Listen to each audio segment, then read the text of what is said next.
adamant about me having these. I have to. You tell me that I have 9 fingers. I need to make it have 9 fingers, not 0. Anyways. Hello, everybody. Hi. Oh, hey, didn't see you there. Welcome to It's a Long Story. Place where we roll dice, we tell stories, and we create some freaking magic. We are here with our friends in the Unearthed Arcanum. Everybody, take a look at your camera, wave, and say hi. Hi. Hi. Clanton. I said hi. Hello. No, we can hear your phone. Oh, sorry. Hello, everyone. For those who have no idea what this is, hi, we're a D&D live stream that runs every Monday, Tuesday, Wednesday, Thursday, and Friday. Having 5 parties, this many, living, existing, and breathing for those that do, in the same homebrew world, the wonderful, beautiful world of Astera. So, welcome. Announcement for the week. Oh, nothing. No, nothing. A lot of fun stuff happening on the horizon, but it's all campaign based, so you're gonna have to watch those campaigns to have that come out. So, yeah, that's all I got. So we're gonna move right on through, super quick, straight into our sponsor of the year, which is Lorify. For those who have no idea what Lorify is, it is what makes makes my head not hurt. It's awesome. It is a very useful platform that they just actually added something in, technically in beta, so I don't want to put too much pressure on them. But they just added something in with the transcripts now are set to also player names. So every time that there is a character that is assumed to be talking, there will be a thing for the DM to look at as saying, like, that was this player that said that, which is very cool. And not just for DMs, it'd also be for players too. So super useful. Very excited to have that. To just be connected with a company that continues to make things. It never says good enough, because that's me. So yeah, Lorify is an awesome tool that we use for taking notes. So if you are bad at taking notes or are not there that session, this is a great, useful thing to help kind of your players or your other players to catch up. So you take a recorded session, whether that is in person or like this, online, whatever, plug that into Lorify, and you are able to have a very nice, clean, crisp session summary, giving the essentials of everything that happened during that session, which you can then click into and see specifics. They also, looks like they're also adding an extended edition. So to be able to, in exchange for letting it run a little bit longer, looks like there's going to be some added stuff to it. So I'm excited. I just saw that today. Just kind of came up today. So we'll see. Might be actually that UA would be the first ones to experience that. So we'll find out. But yeah, you should check it out. So yeah, with those session summaries, you can also jump in closer to NPCs that are mentioned, environments, where people are in their individual quests and the overall quests. It's awesome. And it's all automated. But on top of that, not only is it all automated, it's all available to edit afterwards. Unless you're like me and have 5 campaigns and you got to be like, okay, these names are wrong. Okay, everything else we're gonna have to leave. So it's great. You should give it a shot. Try it out. Go to lorify.ai to find out more information and to test it out. I believe there's still a free trial that's going on. So thank you, Jordan, and the team over at Lorify. We love you. Mwah. That is that is it for our ad stuff. I believe we have Hannah going on, right? It me. Yeah. So before we jump into tonight's session, I need to get a recap of where we left off with the party. Clinton, I just saw your pictures. Hey, I got them for you, dude. I got it. Sorry, Hannah, please take it away as I mute myself. I'm gonna pull it away, and then we're gonna throw it back into chaos. last time on Unearthed Arcanum, the session started, and we started with Io in this shadowy, lovely plane, kind of frozen in a moment, with the whole duel with Korath, who is or Korin, yeah, whatever. Time was basically halted except for himself and the water, which, you know, may have been his patron, may have been something else. Who knows? After a conversation and showing two potential outcomes that Io could take in this, whether letting the blade hit him or casting the dominate person, he decided to go with the dominate person, which the water, not super happy about, but said, all right. And then Io said, cool, kill your friend, then kill yourself. And he did it. And everybody just got to watch that happen for a second because it was super quick. And yeah, that sparked a lot of debate about mind control ethics and free will and morality with mortality. Bridget was very much so not a fan of that and is very concerned about potential dangers that Io may have, because it seemed like he did not have a lot of empathy towards doing that. A bit of a conversation then happens with the group, leading to Aesop showing up and talking with Alistair and deciding, maybe I should leave. So he does. But not before Alistair gives him some good parting roads to hopefully change his stars on the road. We decide, hey, let's get out of here. We heal up. We go over the road, over the river, which we finally get to see how it actually looks when the forest is helping us get across said river, which is great. At this point, there is a conversation inside of the cart between Alistair and Bridget about whether or not this conflict between herself and Io is going to be a problem. And she said, it might be. Just keep that in mind. However, Io does, kind of talking to the group, explain himself, apologize in his very Io-ness way, and kind of goes through this thought process and was very much so processing it in the moment and talking with everyone about it. While he's doing this, Bridget smells some fire, which concerns them that there might be a forest fire. There's not. It's a bonfire. We decided to stop the cart and go investigate, because if it had a quest marker on it, you know, we sure as hell gonna check it out.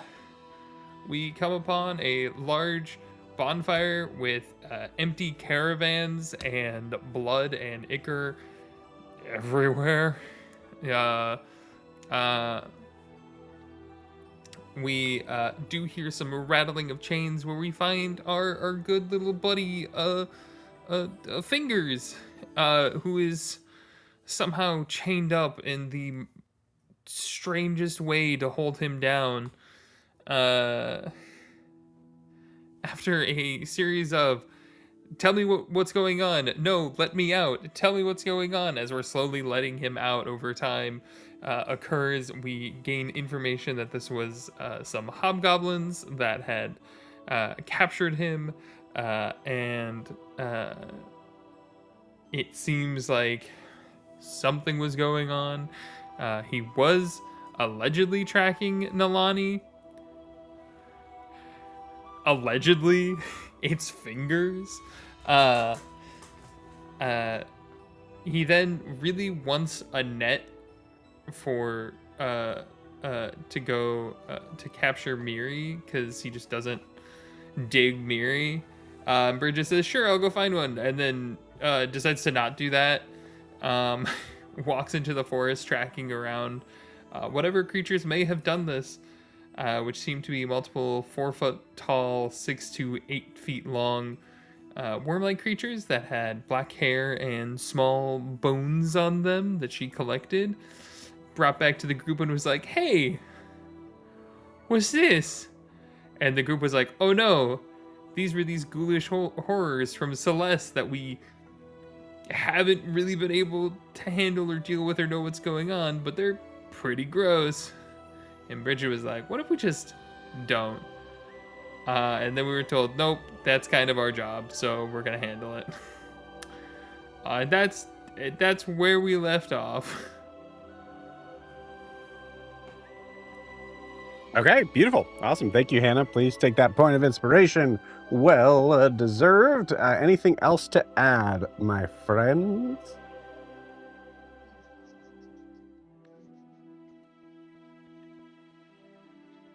Oakley dokley. Just Cool. that Fingers is clearly the main character of your universe. So Yes. Yes. take 100%. that into consideration, everybody. Each been in the 100%. multiverse. I'm allowed to have one DM NPC, right? Right, obviously. Just one. Thought it was Just Huxley. one. No, absolutely not. No. Fingers is Thought the it was Frodo of Fingers. this world. Fingers is Dan, what's Frodo. happening, buddy? Dan, are you good, man? I'm good. I don't even know why you're asking, other than my computer. Because I was just staring at your belly. That's why. My internet has been doing the thing, so just bear Okay, with me. I was alright. trying to mess with that. You're good. All right, cool. You guys want to play some D&D? Yeah. I mean, I do. Let's do it. Let's do it. Yeah.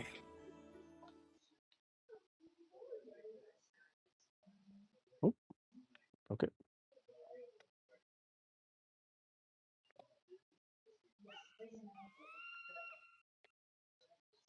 Damn bird. That's the same bird every time. Hmm.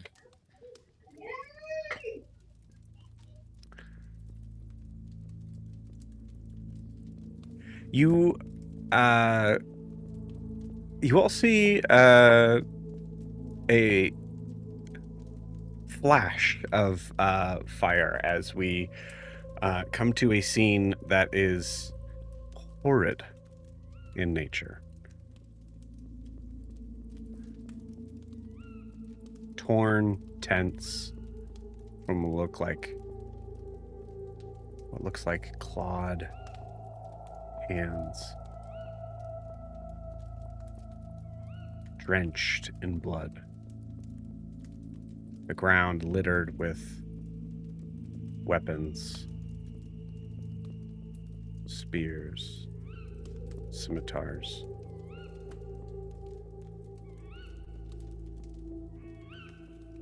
All caked in mud and dirt. Maybe something darker. We see a group of figures in sort of the shadows of this scene that are all somewhat facing this figure, now fully unencumbered by their chains, ready to once again join the Unearthed Arcanum.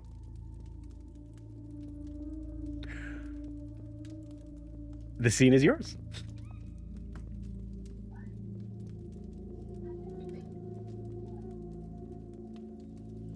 Fingers. I just.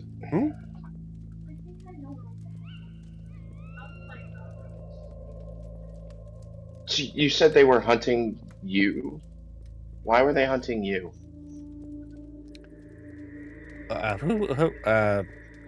mean, they could have been hunting me. I don't know. I didn't. I don't think I said that. But so what happened was I was in the forest. I was getting, kind of low on food, and happened to see a camp, nearby, and decided to do my whole sneakery. Oh, my wife says hi. Oh, beautiful. Those are hooks, I think.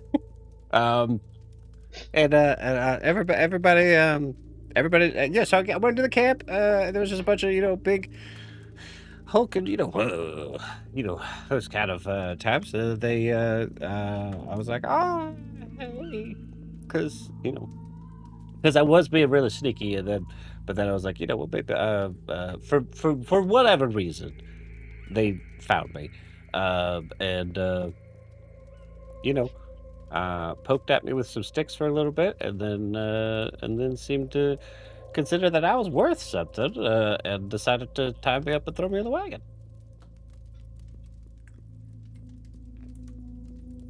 I feel like Did there's they- a lot that you're leaving out. Yeah, poked at you with sticks. What did these people look like other than being big and muscular? What kind of clothes were they wearing? Oh my gosh! All right, well, okay, so the lob hoglins. Yes, went over that. that's right. Okay. Would you want me to Metal describe what a armor? lob hoglin looks like? I'll. No. I Metal would love armor that. or metal Do armor you- or leather armor?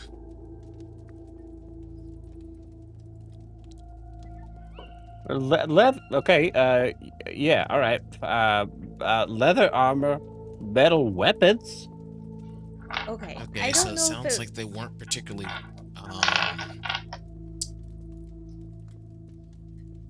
Well, what's the word I'm looking for? They weren't rich, hobgoblins. I didn't Rich is not the ask word for I'm looking their for. their bank account numbers, so I don't know. No, I was just trying to figure out how well equipped they are. You answered my question. Now, Oh, okay. So now you're just speaking out loud. Got it. All right. I'll stand back here. I think Nope. most of their weapons are still around. yeah. Yeah. Kind of. Look at this. Score, right? What do you? Just what do you- actually you Just guys- just the type of thing that I could bring to the table. were you planning on On wielding a sword? Okay. Well, if we're gonna just crack jokes, Honestly, we I could guess, get you like a pole arm. That would probably be pretty helpful.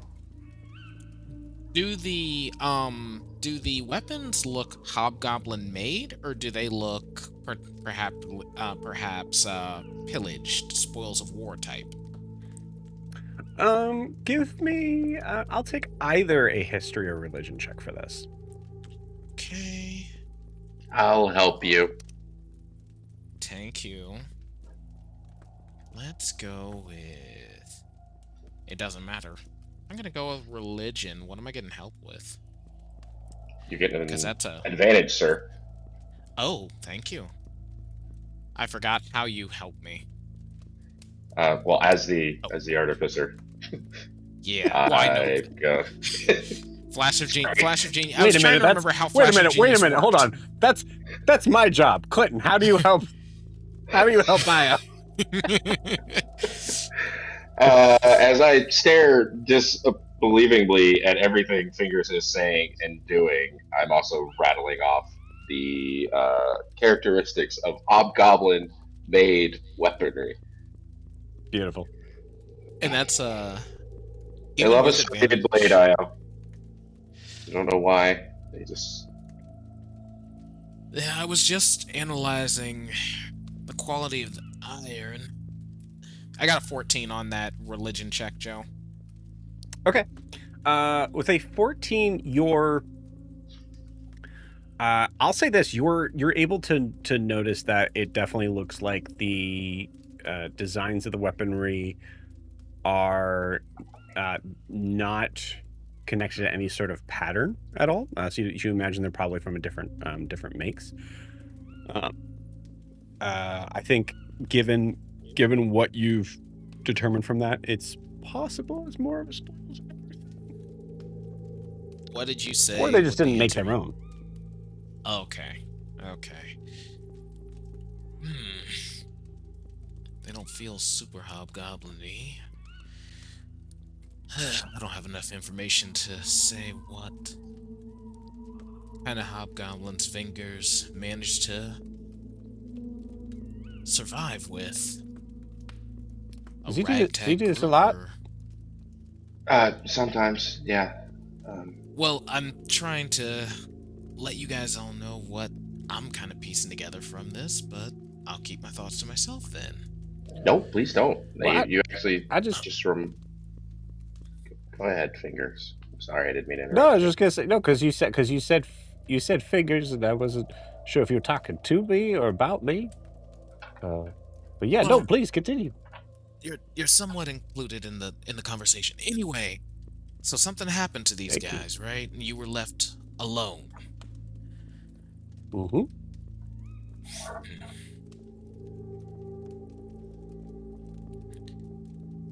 This black ichor, has anyone else already... What have we determined from that again so far?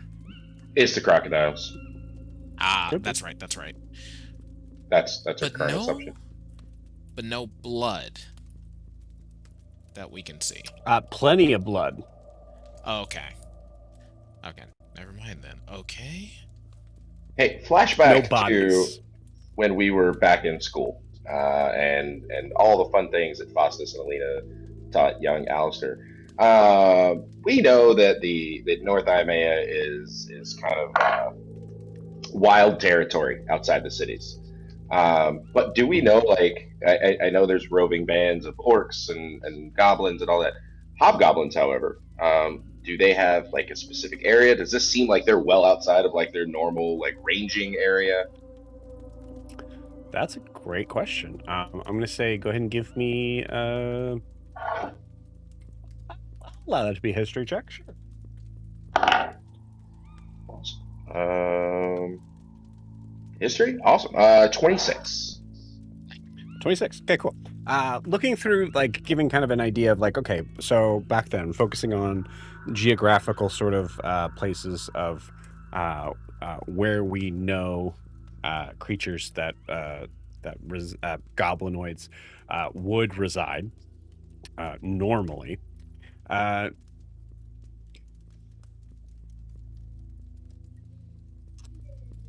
I would say it is what you do know for sure is that it is much more likely to find hobgoblins on the sort of more outside territory areas of North Imea. This forest kind of is somewhat smack dab in the center, and most goblinoids specifically don't really like to be surrounded, even if it's from an expanded space here.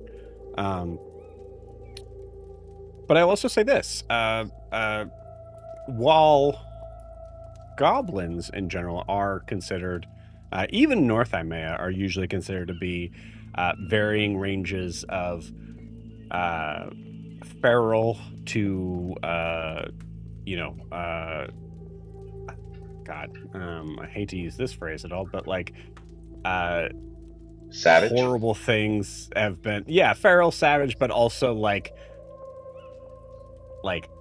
you've heard phrases like they can be tamed. And also I think along with that you grew up in Ariscar, so you've actually you've run into a couple of goblins before that were typically in some sort of service industry, but not in a place where they're given much trust. So I say all that to say that hobgoblins look very, very, very, very, very different than goblins in general. And for the most part, their uses would be similar to orcs in any sort of specific effect if someone was able to get them on their side. Got it.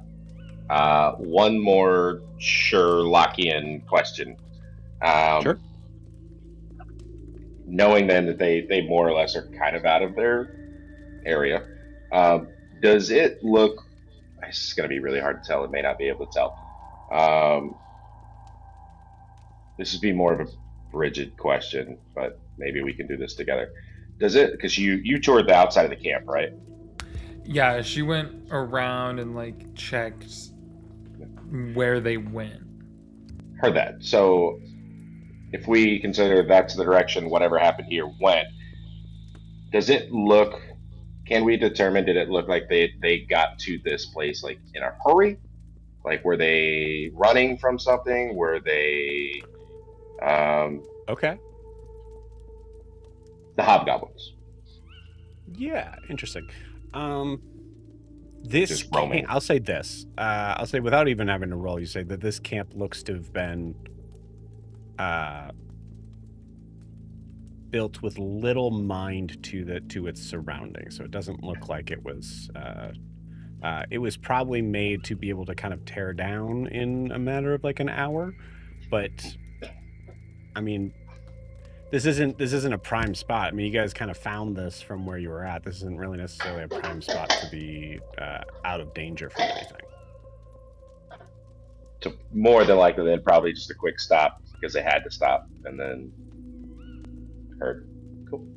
I'll also say this: that wagon is actually probably the best made thing here. All right, then last question. On any of the armor, weapons, tents, or wagon, are there any symbols? Any sort of identifying marks, maybe from a clan or? Nope. Nope. Heard that. Cool.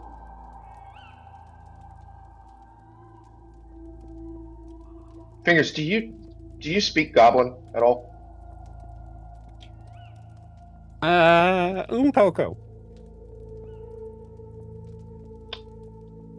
That's Dwarvish. Oh, then no.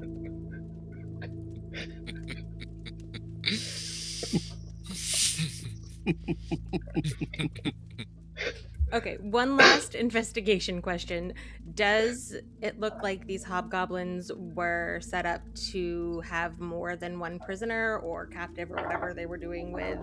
Does this look like it was what their purpose is? Good question. I'll say with that question, without rolling, Gwen, you notice that there is plenty of room in this wagon, but there is a lot of chains. Fingers, here. were you the There's also only a lot of one? places there. Only one in this wagon? Yeah. Okay.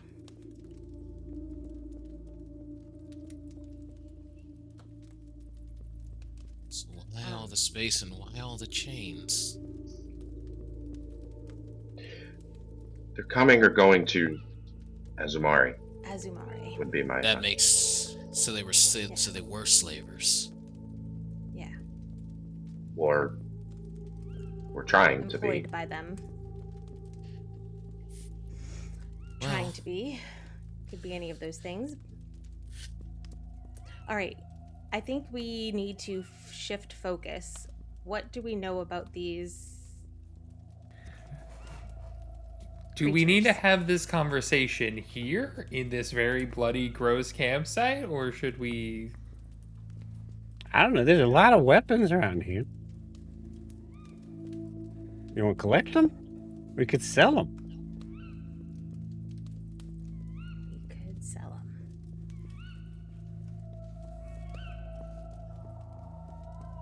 them. Fingers, if you don't mind, if you want to start collecting them, and we will finish up. I mean, all right. Yeah, I mean, as long as okay. So we're against the idea that I had for this thing. Person, animal, the Miri? rabbit. Yeah, Miri. Mary. He's our Me- friend, Fingers. She's with us. Okay. Me- All right. Talking to her dragon, she has a piece of paper that she drew hooks on, and she's explaining these are not hands and how best to talk to them. Just looking a little too close at the paper, and then tries to kind of bite at it. No, that's the right instinct, but you gotta know to dodge. All right. Okay. I'm just saying, if it comes between me and her, I was first. I called it. And I am best. She points her hammer at him. Keep talking. Hooks. I don't know. I see one weapon there, and you see him start to try to pick up a couple of the like bloodied weapons that are there, And she runs Now I up got- and starts I got all kicking him out of these. his hands. What the fuck? Hey, what? Stop it! These weapons Yes, are you- worthless. Fingers, you had a job and you failed it. Miri hasn't failed yet. Yeah, so Yeah. y'all best get a move on. Y'all best get a move on unless you wanna go the same way as them hobgoblins. And unlike them, y'all don't deserve it. What makes you think they deserved it? I mean, if they're slavers, they deserved it. I think Yes. you, if anybody, would. We don't know why they ended up being slavers. Is there ever a good reason to force someone into bondage for the rest of their life?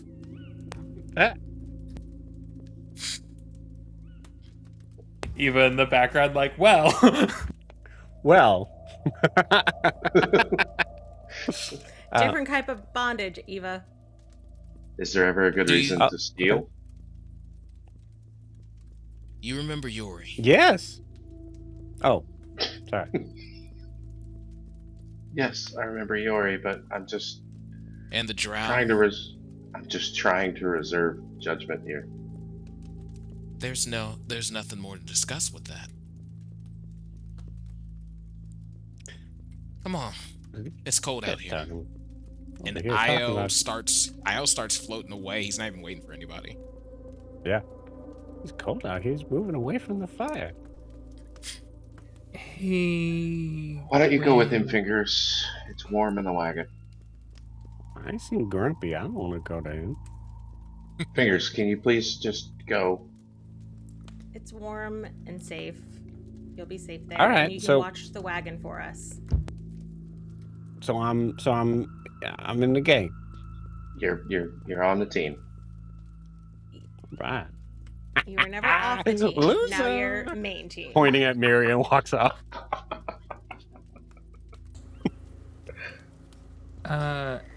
Al, Gwen, do you guys happen to know, like, could you describe, like, what this beast looks like? Or, like, do you have a drawing or Yeah, something actually, like that? if we go back to the wagon, I think I've got multiple drawings and. Okay, because I have a way to locate it if I have a general understanding of it, at least I within think we 5 should go miles. back.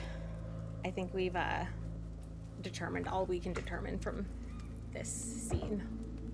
Yeah. Well, if we're heading back, Miri throws a javelin at Fingers, but at his stupid peg legs, so he'll trip.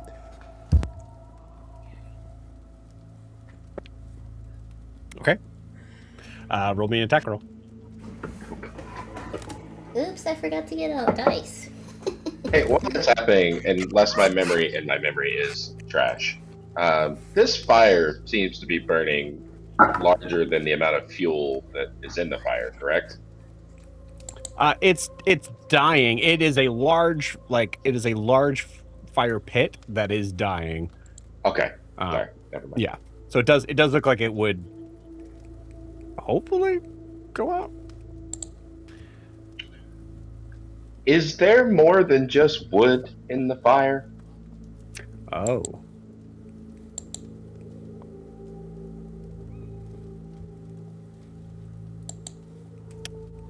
Roll me an investigation check. Oh, 28. 28. You see amongst the embers, you see what looks to be the blackened form of some sort of animal leg. But other than that, you don't see anything else. Hey, Joe, I can't feel anything. Do you want me to snuff out the fire? Nah, I got it, man. I'm going to reach in and pull that out. You got it. Cool. Gwen is going to look at him and go, "Are you resistant to fire?" Oh, God. Oh, that's double. Forgot about that. You're weak to fire, specifically. Specifically, Yeah. you were weak to fire. Yeah. Good news is I can't feel it. Alistair does it. A funny sort of thing about the nervous system and how it's designed with its pain receptors to specifically give the sense of danger, and forcing your body to do something that is dangerous is sometimes difficult. However, Alistair's pain receptors are non-existent. So Alistair full on puts his hand in the fire, grabs what seems to be a charred remains of some animal and drags it out. Anybody wants to give me a medicine check certainly can if they would like. We had so many other options, Alistair. I just... it Next seemed time? important. Pause a minute. Well, That I was was a taking 12. Okay, cool. Gwen is too busy Uh, lecturing to do a medicine check. Great. Okay, cool. Yeah, I think Bridget with a 12, you smell Actually, I'm gonna burning burn flesh. I'm gonna burn one of my inspirations for this, just because I want to. It's an 18. It's not too much better, but Great. Yeah, awesome. Yeah, you smell burning flesh. You look at Alistair's hand and it's definitely starting to blister up. hey, drop it. Drop it. I appreciate it. I don't think that's a problem. I think it's this part. I will go make some. I will need some time to make some burn cream. It's okay. I can't. We can wrap Doesn't it. hurt. It doesn't fine. matter if It you is, can feel uh, it, Alistair. As Alistair's holding it up, it is okay. Not to get too gross, it is bubbling before your very eyes. Hey. Yeah. Your arm looks nasty, and it's doing psychic damage, if anything. So Also, you need your arm to be functional. Even if it doesn't hurt, doesn't mean the burn's not gonna make it like necrosis and unfunctional. muscle atrophy is not a good time.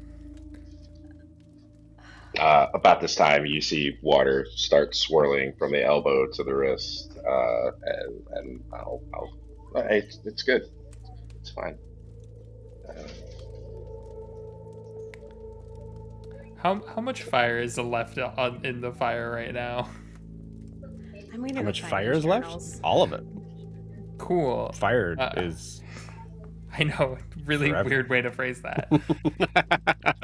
Joe, I had the thought, could I use absorb elements to stuff out this flame if I do it at a high enough level?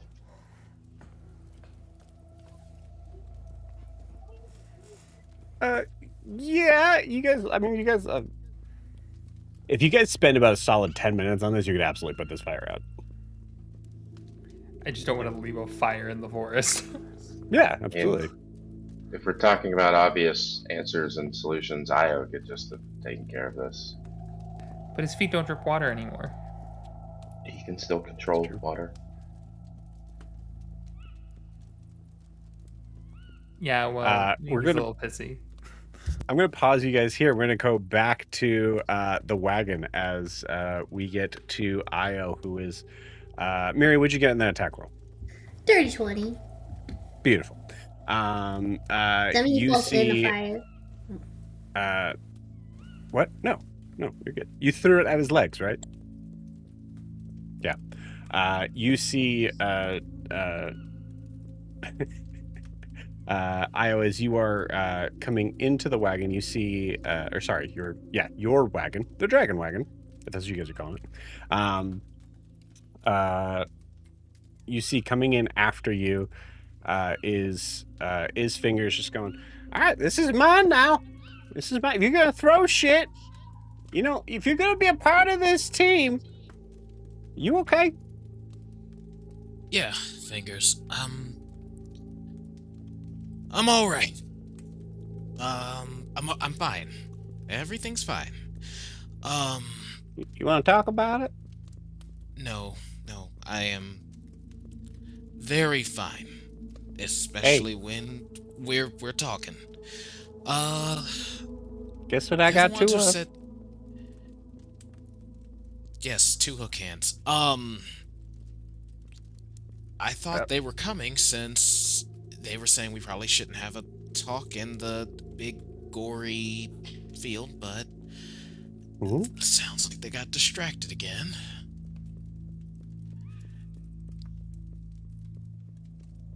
So, I do have a serious question, though.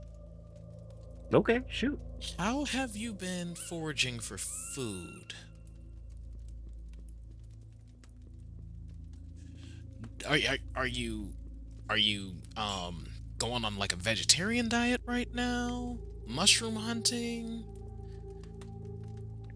Or are you somehow Look, I don't know, are you squirreling? Define squirreling.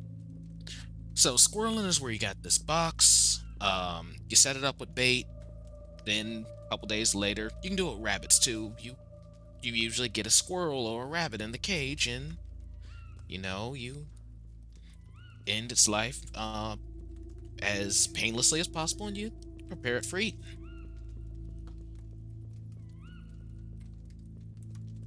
There's a smash cut to 2 Fingers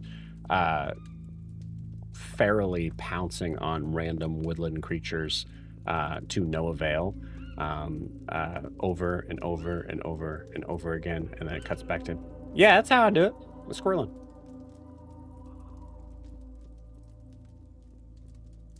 You know what?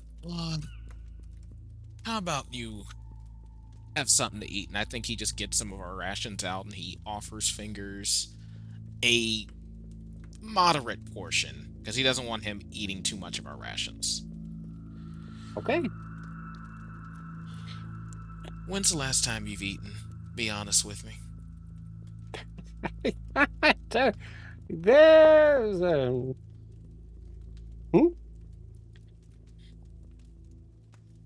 When's the last... Define eating. Go ahead and help yourself. You see him attack these rations voraciously. Miri, are you following? What is Miri doing? Miri suddenly looks like she has a light bulb above her head. And turns to Bridget. Have you seen a box around here? Or something like that? Like a crate? Or Yeah. is there a crate or a box with my 25 passive perception? I would say there's probably a small crate on the wagon, yeah. There's one over there. Ooh, okay. Mary grabs a box and she goes off to look for a pretty good sized stick. I'll be back. Okay. I think Mary's setting a trap. Cool. Miri, roll me a d20.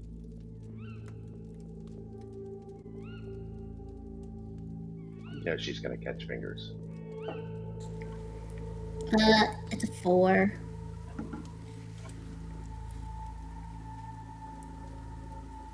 Wait, do I have inspiration? I do. I'm using my inspiration. Okay. That was a 15. Okay. All right. Cool. So yeah, you go off to look for a stick. Bridget, Gwyn, Alistair, you guys coming back to your wagon?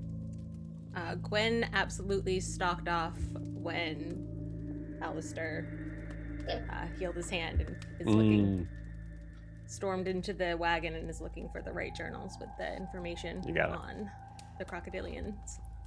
Cool. Also, probably Alistair, you give me a muttering nature about check. stupid men. Bridget's gonna be putting out the fire. 25, Sorry, Joe, did you man. There we go. Okay. And all that intelligence. With a 25, it looks like it was some sort of hind quarter to a larger creature. Like it could have been a bear, could have been an owl bear, like it's about that size. But you do notice that there are some surprising amount of bumps in what is left over from the bone. This looks like there's like spurs that are sticking out of this creature.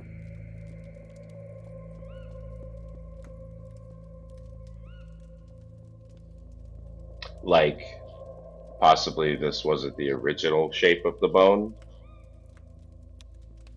I'll put it this way, it kind of looked like this creature might have been suffering from some sort of bone Degenerative. disease. Yeah.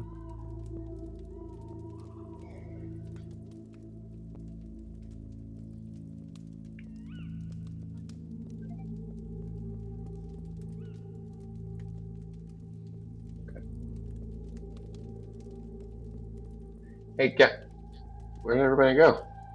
Oh, they all were going back to the caravan. Most of them keep storming off. Also, Mary's in the woods looking for a stick. What is Mary getting a stick for? She asked for a box. I can only imagine she's setting something up for her. Oh no. Yeah. Hey, do you know how the forest kind of moves for us? Mm-hmm.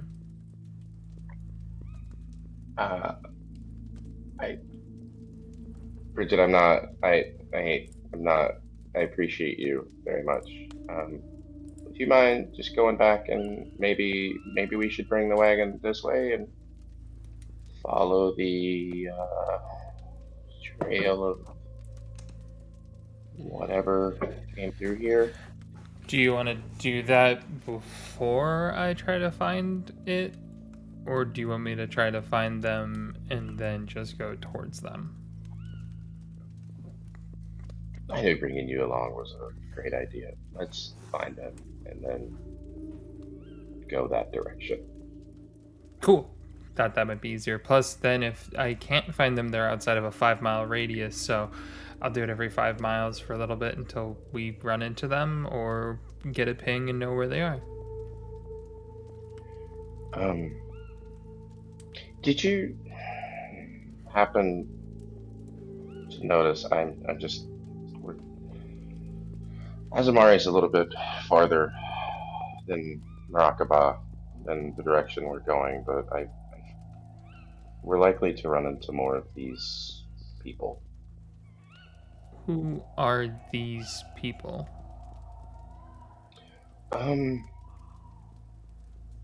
You know how in the Feywild there are people that enjoy the suffering of others and will then go out and find others to bring back just to watch them suffer? Oh, yeah. Azamari's like that, except they also gamble, and money gets passed around to watch basically people fight for their lives against their will. Kind of given a choice, either kill or be killed. That's messed up. Yes. Is there like, I mean, we could try to take it down, but I feel like it's one of those evils of the world.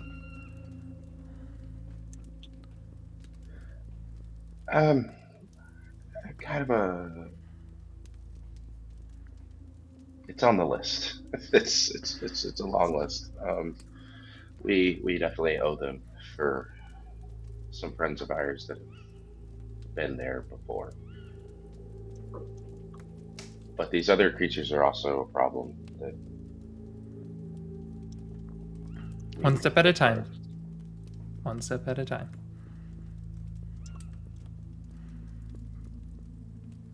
Yeah. Did you ever meet anyone or anything in the Feywild that didn't seem, and forgive me for using this phrase, but natural? Just cocks head sideways. I'm Yeah. gonna need a little more. Bridget, please tell me what is the first, and Hannah, go for it. What is the first thing that comes to your mind? I want to make sure I have the question correct. What in the Feywild was a person that was natural? Like that was the term Well, used, right? No, Unnatural, opposite. but yes. Oh, Unnatural. unnatural. And I can go ham. Amazing. There was one time in one of the libraries that she was stealing a book from where she ran into the most just human fighter of a man who looked like he had the personality of white toast. Man's was just there in some leather garb and it had like a monotone voice. It was weird. That's the weirdest thing that Bridget thinks of. The most unnatural thing, the most Unnatural unnatural thing No, in I the think- Feywild would be Just be the white Would man at be, a Walmart. Regular man. it. Ted the It would just- Fighter. Yeah, we just cut to a guy who's just sitting. He's got glasses on, just a little bit of like a frumpy, like kind of like white shirt, and just He's doing that whole like hands in pockets, awkward dad shuffle dance in the corner sort of thing. no. He's sitting in the corner. He's reading a book, and you just see him just go, Look. "Oh, interesting." That's it. Yeah. Can you give me a little bit more?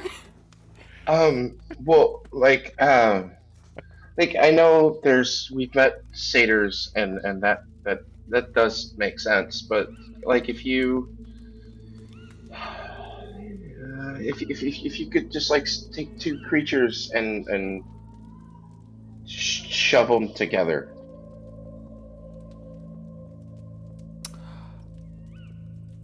Okay. Yeah, there was a giraffe snake. Okay. 2 legs, giraffe head, naga body, snake body.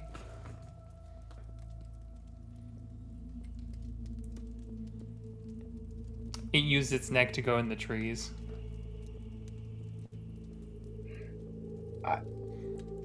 I feel like I made a mistake asking you this question. I've seen some weird stuff. I don't know, like. Okay, but so 2 creatures merged together. But like but not in a like garden. You garden, okay?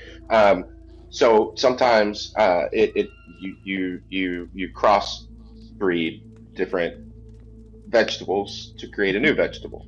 Mm-hmm. And sometimes that's a really a good thing. Mm-hmm. You can have really good results, but sometimes it goes wrong. And you could take two things that were maybe okay by themselves, but when you mix them, they become dangerous. Yes. Okay. Ran into that. Yes. Tracking. Okay. These creatures, the ones that we think maybe one, maybe more. Honestly, we don't know yet. That came through here. The one that we met in Celeste. It seems like maybe they took a human-like creature, not necessarily human, but someone like us, Mm-hmm. and forced it into a crocodile or a creature like that. It seems to kind of understand what it is, but it also doesn't. Um,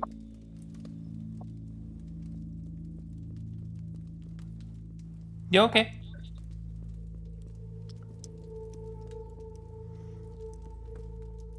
it,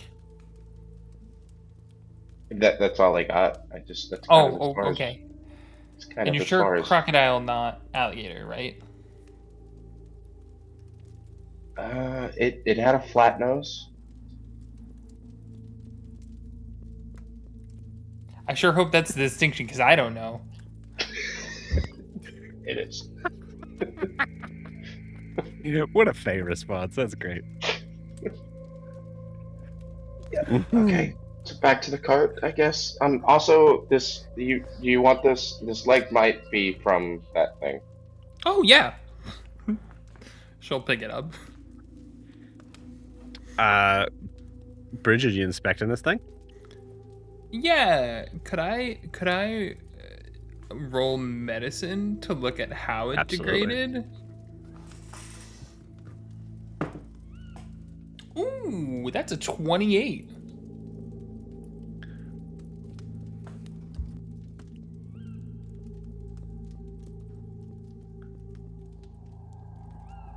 Degrading makes sense to the human eye because it looks like the bones were becoming weaker. But Bridget, you noticed that the bones of this creature were becoming weaker because they were spreading out. This thing was forming into something else.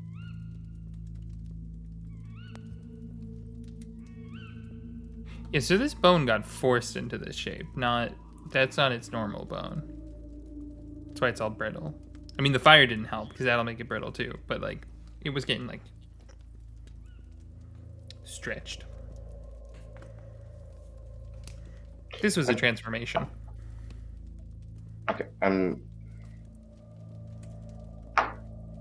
you saying that this isn't where it ended? Like there's more? I'm saying that potentially, who's to say the hobgoblins didn't turn into these crocodile creatures?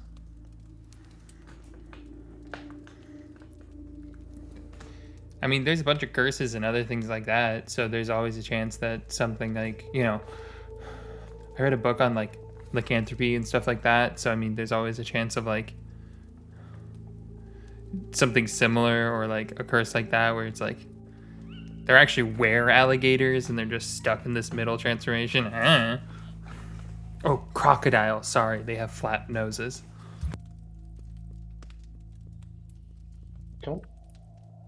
Okay. Uh,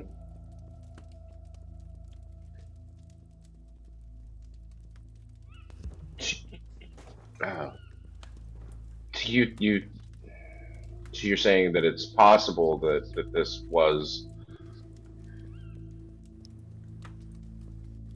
You know what? Okay. Where crocodiles?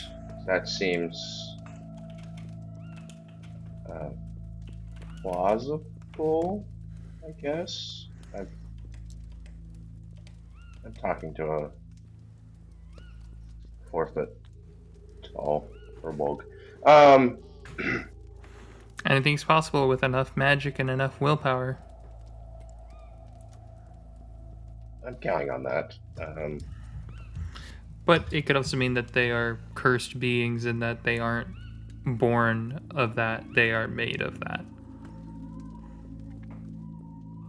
So we're in agreement that maybe not swords first. Yes and no. It'll depend on the situation. It could also be try to keep one of them to see if we can reverse engineer it, because we might not even be able to do that much. I have some strong, potent healing magic, but it costs a pretty good tax that we could try, like what I did with Doc. But Alistair, roll me a history check. that's a 32. Beautiful. You, your mind immediately jumps into the scene where the cleric of Celeste was talking to you jovially, and then turned around and had his head ripped off from one of these things within a blink of an eye. So I think really just to run with your potential. If this is a transformation type situation, or worse, a curse type situation, then it's highly likely that they would not be in control of themselves if they were changed. Correct?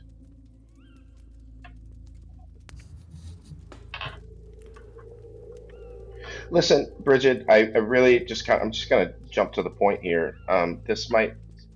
I know that you and I are kind of having a disagreement about things, but this might be a situation where Io's abilities could help us save someone.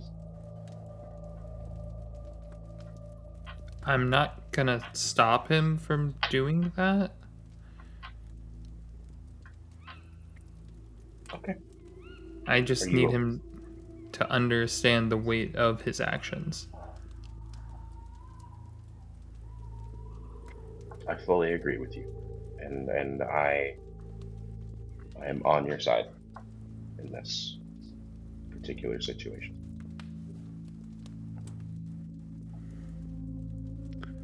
I'm gonna pause you guys there. Gwen, you come back to the wagon. You see Io sitting there. Io, actually, as Gwen is coming in,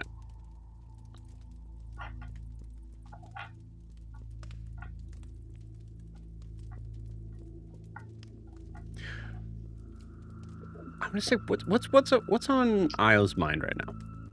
What's I thinking about?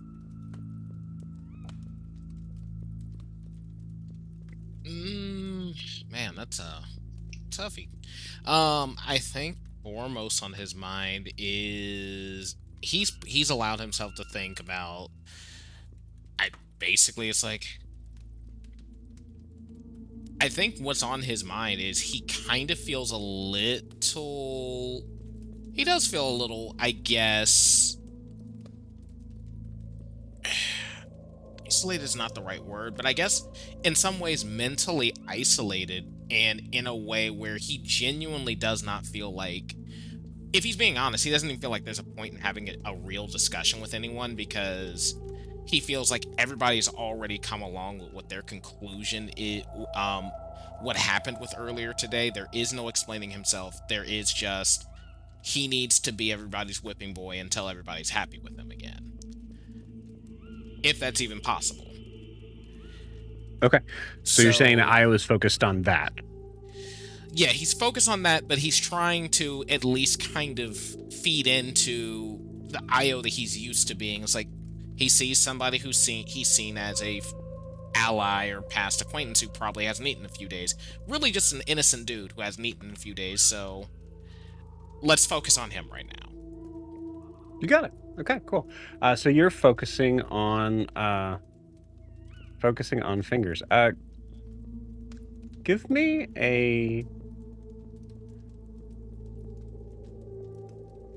me an insight check.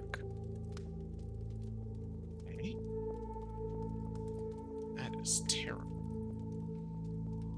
That is a 9.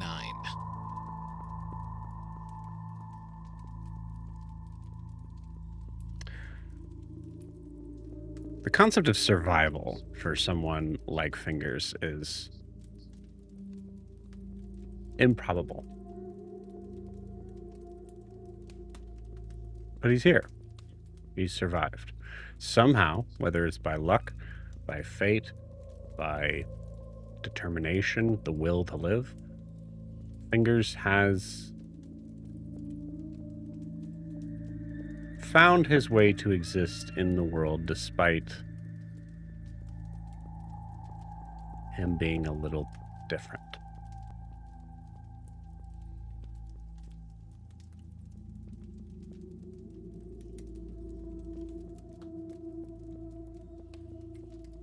There has been a lot of talk around him that has been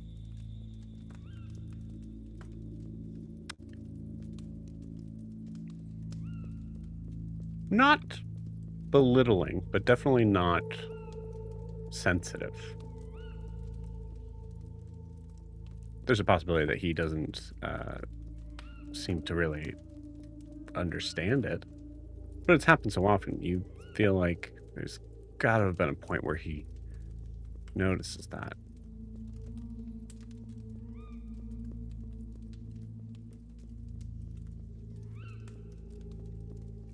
Maybe there's something to learn from Fingers. You're thinking that as Gwen, you walk in.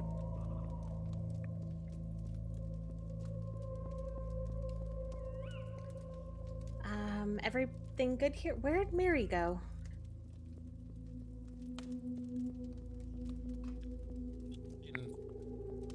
She threw a stick at me. Yeah. You can handle it, Fingers. You can handle anything. No, Right. we really do need to have a word with her about her manners. She's not a child, Io. But I yes, know, we but could- she can't keep doing this to people and her pets and the eventual next god we're gonna meet. That's fair. All right. They're back taking care of the fire, I think. I'm going to look through my journals for any information because I feel like it's been a while since we ran into these things, and Bridget thinks she might be able to find them if we got a little bit more information. So, Fingers, I know you you good? like to do some independent research, but I'll help sort through your notes and see if there's some useful information I can glean from the past, too. That way I can make myself scarce and everybody else gets back. Io, we don't need you to make yourself scarce. That's not going to solve any problems. Me hanging around in a place where I'm not wanted ain't gonna solve no problems either. I Y'all don't might think be able to anybody said you weren't wanted anywhere. Not everything has to be said with words. Some things might, Mhm. if you're jumping to conclusions like that. Now don't bullshit me, you know I ain't jumping to conclusions. I think that there are some differing opinions on what happened earlier, but I don't think anybody is feeling like you're not wanted here. I mean, I can't put thoughts into anybody's heads or read their feelings, but I want you here. I want you Either here. way, Fingers want you here. thank you. Anyway, let's just dig into this. All right. Gwen will pick out a couple of her more recent notebooks and gesture him over to sit on the bed because she's not letting her notebooks out of her sight. Mostly because she doesn't think Io should go off on his own. So you can look at him with Okay. her or not. Yeah, and I think he's actually already started to levitate several different like pages, and he's just kind of like looking through them all, like almost like that scene where you have like the multiple screens. He's just looking through those. And he's also, and I think like while intermittently doing that, taking breaks, looking through the bags. I feel like we collected some parts of the original monsters way back in the day. Am I wrong on that memory? We never collected anything. We didn't Okay, have we time. didn't. We didn't. I thought we did. That was like the one creature we didn't get any teeth from. No, I think we just I think the reason why is because there was like a this person's dead. We could absolutely be considered to be yeah, that's the right. reason. You're right. Yep. I think So I hit yeah. the corpse. Never mind. On that front, so yeah, he's just looking through her sketches and whatnot. Yeah, and eventually we would find, because I believe her original notes are with Arya, and I don't think she ever got that notebook back, or did she when we were at the dress? So what there is recreation of those notes in a different notebook that she did one night after giving the original notebook with the notes to Arya. But probably a fairly decent recreation. Yeah, that feels like a time ago. It does, and I feel like what was in the forest might have been bigger than what we ran into. Don't know that for sure, though.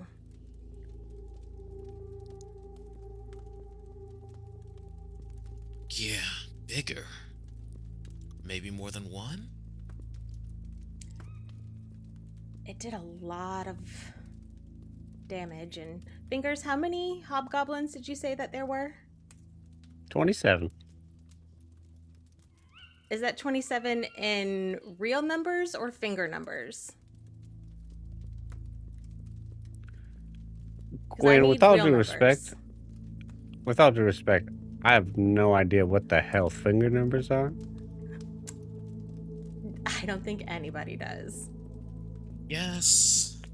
Okay. But- Well, you seem like you're being real weird right now. So I'm going to finish my rations I'm over here sorry, in the corner. Fingers. So 27 seems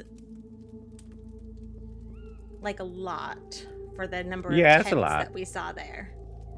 Yeah. Yeah. So, You're right. just between you and me, I would think much more of you if it took a fewer number to just... To get decimated like that. Yeah. Mhm. Also, a camp of that scale, 27, be real cramped. Not to mention, ain't hobgoblins like disciplined fighters or whatnot? Does seem like a rather big number. Like that'd be like at least 2 to 4 squad. Yeah, that don't sound. So whatever this thing was, it could decimate at least one encampment of these guys. One encampment of 27 hobgoblins. And remember, they used to be people. What if one of the hobgoblins changed? Used to be. Oh, They wouldn't necessarily see it coming, so maybe it's not necessarily bigger, but caught them by surprise? I mean, we were not able to determine what sort of process, like if it was an arcane process or alchemical or a curse or anything like that when we met the first.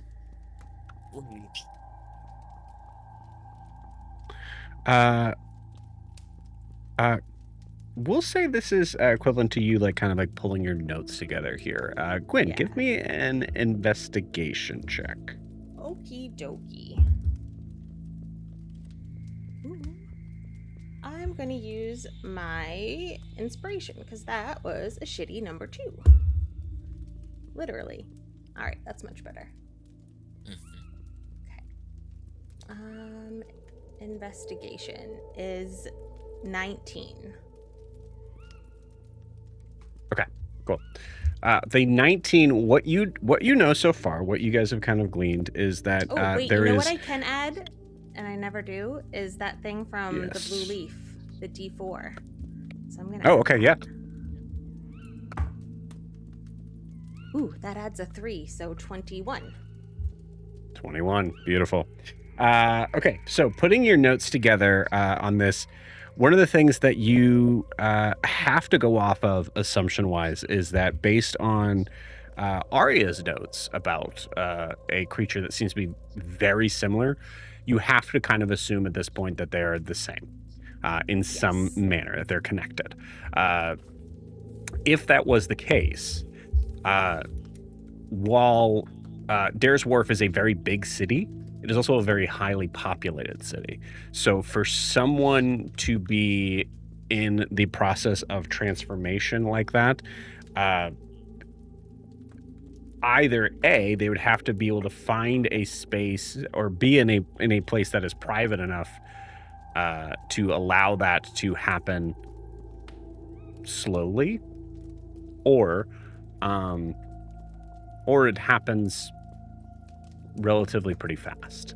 Like given the idea of like if it was a family member of some sort and the rest of the family would be, kind of wondering what's, what they're doing, what they're like, why haven't I seen this person in weeks, whatever.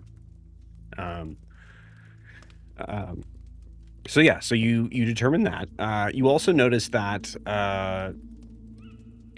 in Dares Wharf, there is there's not a lot of places for a creature that size to be able to hide easily.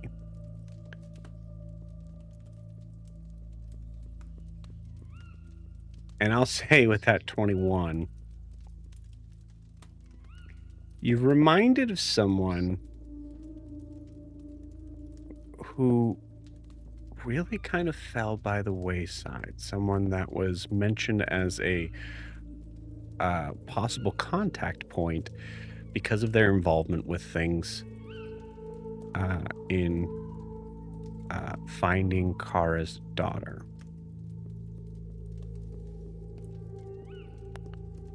In the process of trying to find that individual, one of the strange pieces that you're not really even necessarily sure why it was never investigated. You remember Kara saying that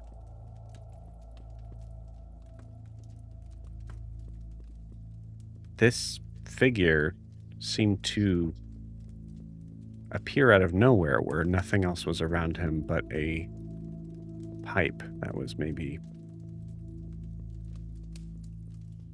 3 inches wide. Yeah. As you remember the Pest. name Pest. You remember that pest guy Yeah. that we didn't? I don't Said think he we ever got really had weird. any interactions with him, but Kara knew Yeah. him. Yeah, I don't think. Come on, Fingers. We're being serious here. so am I. When did you see him, Fingers? I was in Dares Wharf for a little bit. I know. Have you seen him since Dares Wharf? Oh, no. But when I saw him, I saw him. I kind of. I think I met him at the Banshee. He was like trying to coax me into like a dark alleyway or something, and then he saw the cut of my jib, so to speak, and I guess he thought. I don't. I mean, I guess I was too much man for him. Fingers, this is the third time you've sort of been in the same area as us when we've heard rumors of these, whatever killed these hobgoblins. Have you run into these crocodile humanoid creatures The fuck before? is that? What are you talking about? She'll show him a picture of it. Jesus, Gwen, you got a really sick set. Is that what does it for you? I don't understand. Why are you showing me No. this? Is I a part of this? I'm confused. No, this is what attacked That the camp. we're talking about. The thing that killed them hobgoblins. I've never seen that thing in my life. Okay. I'm just saying, if you're talking about pest, I'm going to explain my side of it again, because it seems like you guys kind of ask it like 3 or 4 times. I met a guy named Pest, little small halfling dude, right? Yes. Mhm. Yeah. All right. So, had like a weird kind of shaped bald head, like kind of scrunched, not like nice and tall like mine. And he there was just like kind of like a quick sort of conversation. He had this weirdly like kind of slimy voice or whatever, but he wanted to show me something in an alleyway, and then I got out of my seat from the bar and I started to kind of walk over. And he just basically was like, "Hey, never mind," and then he like kind of just left. He saw you and he ran away. I think I'm seeing the picture here. Yeah. You Didn't thought like the you cut think of I your jib. you think I intimidated him? Absolutely, I do. Definitely. Like sexually or? No, just the hooks, I think, probably gave him a... Yeah, he didn't want to mess. He didn't wanna mess tangle with with a the dual hooks. wielder. Oh, okay. Yeah. All right. It didn't seem like he wanted to fight or anything. He wanted. I think he thought he might. I guess I thought he might have had a job for me or something. I don't know. Well, maybe he did, but I think it's probably a good thing he left you, ran away. I don't think people who go on jobs with him are very lucky. Turn Yeah. out for the better. Yeah. Well, and and then I I asked around and I was like, "Hey, this really slimy, weird looking fucking dude," and they're like, "Oh yeah, that's Pest." That all checks Yeah. out? That's just what I was about to say. I remember she said that he was really weird. Like his body did weird things. Yeah, weird body. Ow. Yeah, I think the last time she mentioned him, he just sort of appeared in a place Got a where there was only like Napkin. Something. I'm bleeding. Yeah, I got you. maybe Gwen just sort of slowly moves her notes out of the line of The blood trail. yes. Cool. Yeah, I'd say this is enough time where I think if Alistair and Bridget are on the way back, you guys come back to the wagon. To where you notice that the only person that has not come back to the wagon is Miri. God, if she gets herself eaten by a crocodilian. What are we calling these things? A chimera? Is that what we settled on? I think Works it's for a good me. term for now. Jesus! Did you eat all of the rations?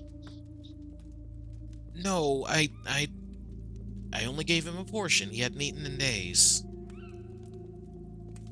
What? You haven't eaten for days? I never said that. That's what he's talking crazy. Io looks at Alistair, giving him, and then eyes fingers hooks, and then looks at Alistair again.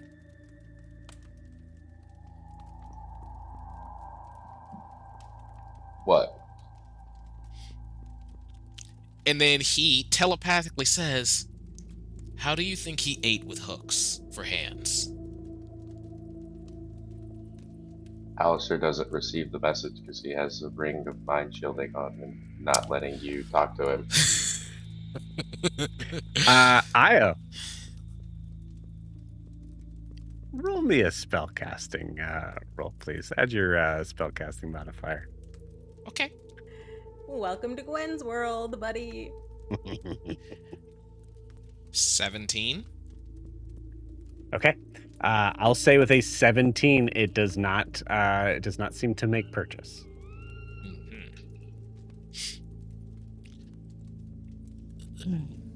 It's just a hunch, especially the way he attacked the rations once I offered a portion. We'll talk about what you just did later. Fingers, you What okay? you just did later. Excuse me? Fingers? What?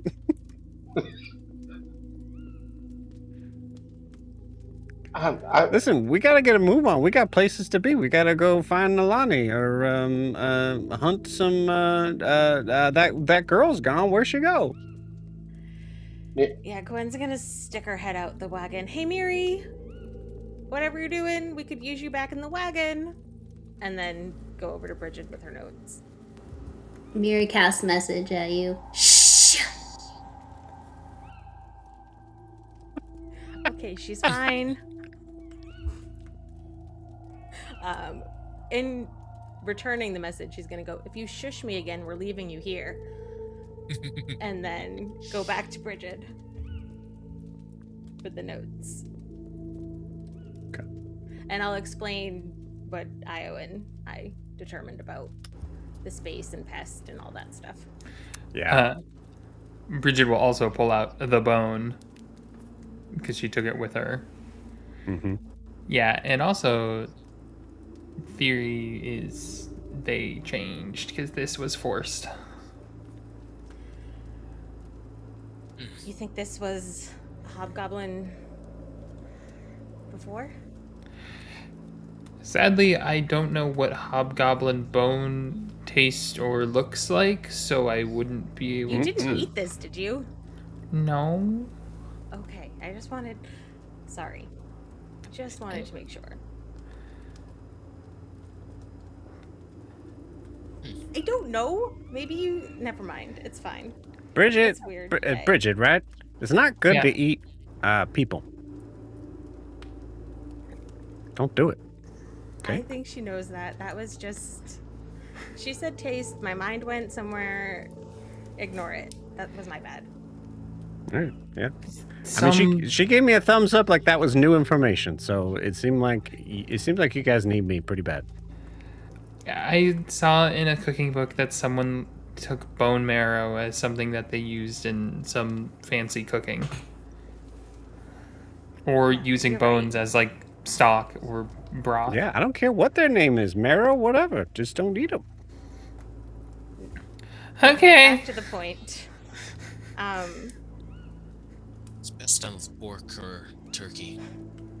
Anyway, yeah, to the point. Can we go back to pest? I'm sorry. Fingers, you know pest? I Apparently do not they think had we a need Who's to Pest? go over that again. Yeah. But seems like Pest may have had a job offer for Fingers, but was too intimidated by his whole Sexuality. countenance, sexuality, sure, and ran away. Mm-hmm. I think there are just parts of Fingers that were not suitable for the job, potentially. Weird way to put it, Gwen. Fingers, did I'm he? sorry. You're right. Fingers, did he leave with anyone else since he didn't offer you the job? No, he just left. But when I explained the situation to him, I explained the situation to others, and I was explaining what happened, and they were like, "Oh yeah, that's Pest." So I don't know. Maybe he does that with a lot of people.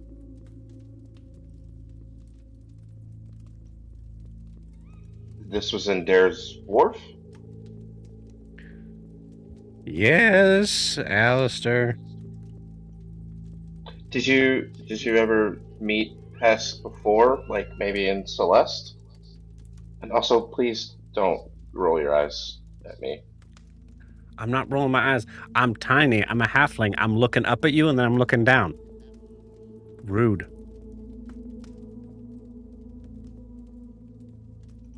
No, I have never met Pest before that moment. How weird would it be for me to have met someone and then went to Dare's Wharf, got hit on, and then asked to be brought into an alley, and then later just decided to not. And then I asked people who he was. That would be weird. I mean, he has a Fingers. point. That would be very weird. Thank you. The odds of that happening are roughly the same as us finding you in the middle of a forest a month after we entered the Feywild and then returned. That's what Gwen said. I mean, yeah, all right, guys. I mean, maybe it's just fate. Maybe we guys should just be hanging out together more. We can discuss that at a different time. Did Pest give you? Do you have anything from Pest? Any? Did he give you a card or a coin or anything? Nope. Yeah, 'cause that is normally how the underground types like to stay in contact with potential assets.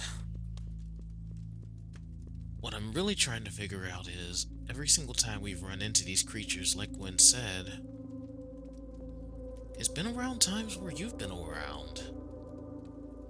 I'm really trying to figure out what the linkage is there.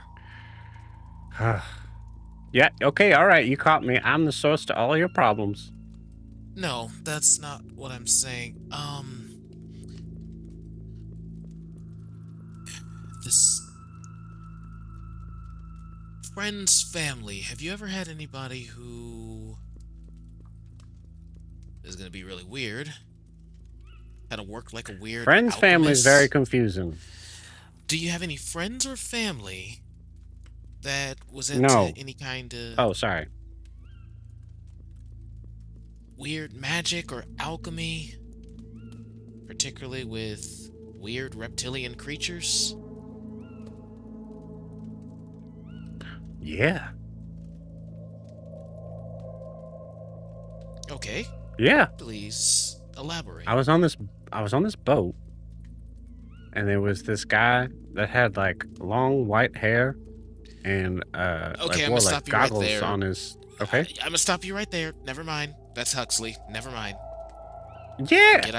Forget I asked the question. Who is Huxley? There's probably way too much in that question, is there? There's a lot He's- in that question. Yeah. He's an Unconnected inventor. to this. Mm-hmm. Hey Gwen, you want to step outside with me while I cast this spell? It's better if I'm in nature when I do it. Sure. I'll come with you guys if you don't mind. Fingers. Alistair. I think they want some girl talk. Read the room. Fingers, you've been on boats a lot of your life. You know what a hurricane is, yes? Yeah. You're about as useful as a candle in a hurricane. And Thank you. you. I'm just Fingers, gonna go. you don't say thank you to that one. Nope, Why not? it's You're fine. okay. Don't I mean, don't when worry a about it. hurricane happens and you're in a house and all of a sudden the lights go out, that candle's gonna be looking real good. Bridget has grabbed the blanket that Here. she's been wearing as a shawl, broken off a half piece of the bread, and has walked outside. Gwen has followed her. I'm gonna go check on the horses. Okay.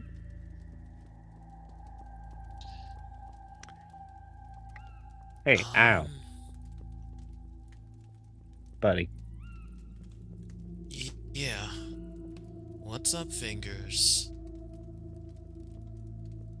What's their problem?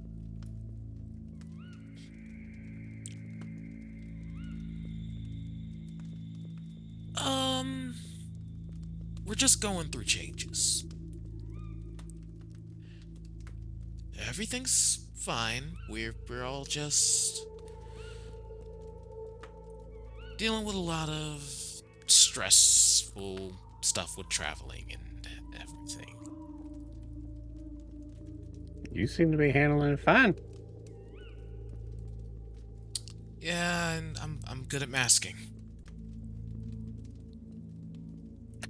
Oh, self-care. Nice. Here, have some tea. Wash down all that hardtack. You got anything stronger? I don't think we got any alcohol on the way out. Not much. Okay. Besides, you've had an empty stomach for long enough. The last thing you need is alcohol. You're right. You're right. You got any wine? That's another form of alcohol. Here. Canis root tea. Is it like wine? Sure, buddy. It's a little bit of a pick-me-up rather than a put-me-down, but you can call it wine for today. Okay. All right. We're gonna, maybe we talk about. I'm not gonna blame you for how weird this canister is that you're giving it to me in, but we'll talk about that maybe a little bit later. You could be a little bit more sensitive to my situation. Yeah. Just a thought. I'll try. He starts drinking it. Cool. Alistair and Bridget, or sorry, Gwen and Bridget, you guys go outside. We're just gonna break the bread in half and offer it to her. You haven't eaten in a while. Thank you. I tend to forget that. I noticed, and you drink a lot of coffee, which is an appetite suppressant, so. Thank you. Also, yeah, no, the spell does not actually need me to be outside. I just wanted to get out of there. I assumed so. I understand. I picked it Take a bite. We'll set it on top of the staff, and like little vines will grow up to hold the loaf of bread. And she'll pull one of the mushrooms off the staff, crush it up, and we'll kind of throw the plume and all the spores on the ground as she casts locate animal or plant to focus in on that kind of a beast, describing the beast that she was told, to see if it's within a 5-mile radius or if there are any present. Okay. Direction and distance to the closest creature or plant of that kind within 5 miles, if any are present.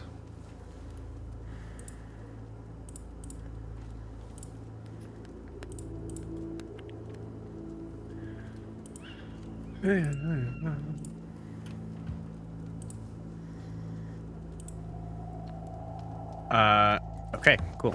You cast this, and you learn something about this creature. So specifically, this is locate animals or plants, right? Correct. Okay, cool. This creature does not seem to come up at all, Okay.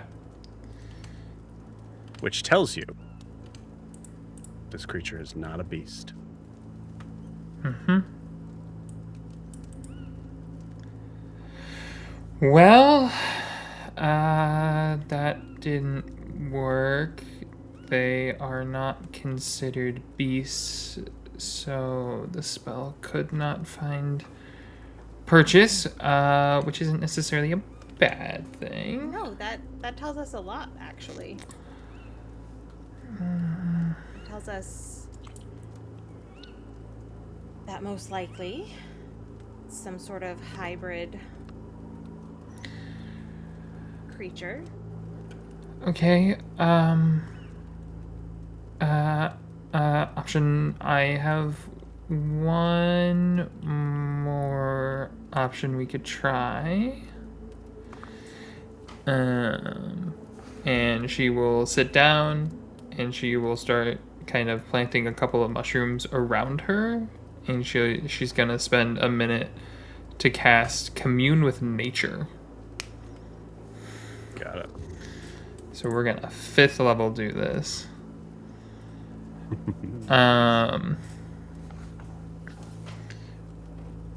What I am looking for, because I get 3 facts of my choice about any of the following subjects. And it's in a surrounding territory land within 3 miles of us. Are there any powerful, like,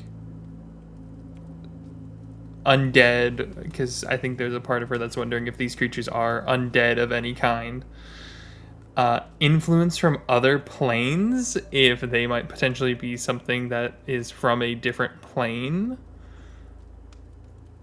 and then any prevalent animals. And I'm wondering if we could flavor it a little bit about animals that are in necrosis a bit, of like whatever that black ichor blood was that she saw earlier, if there are other animals that might have sustained or received similar injuries. Okay. Interesting. Okay. I like that. Cool. So casting Commune with Nature, what does it look like when you do that?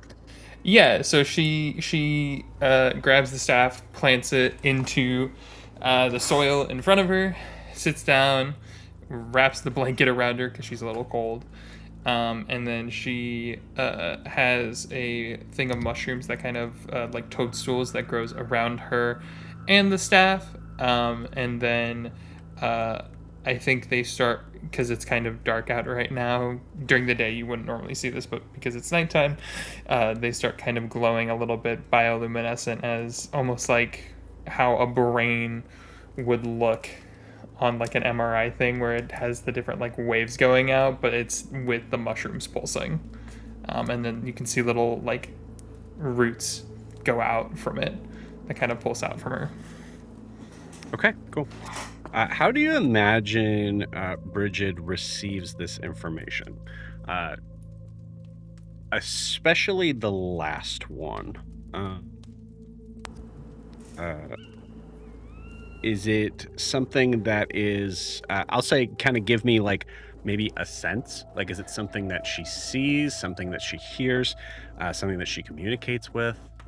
Yeah, I think with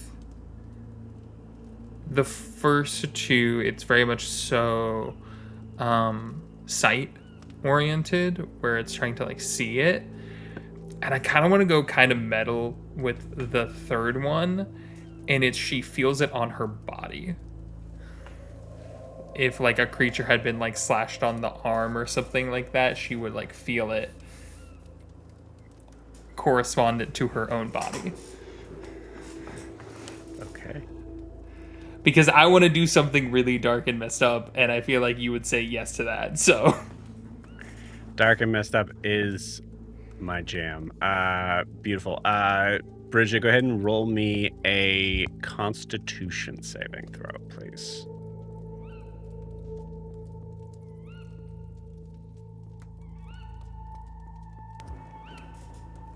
Oh, thank you, Kiki, for the new dice. That was a 22.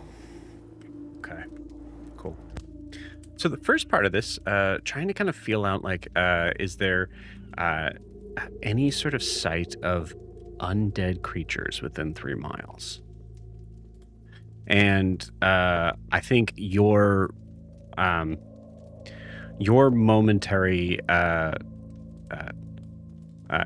casting of this allows you to be able to kind of transfer into several other creatures' sight, to be able to kind of just look through and see. So you see these like forest floor, trees, the night, and all in sort of different areas. It started with a creature that is actually like looking at you, Bridget. You like managed to like kind of like find where they are and like lock connection with them, and you see them looking at you, and then it seems to extend further out.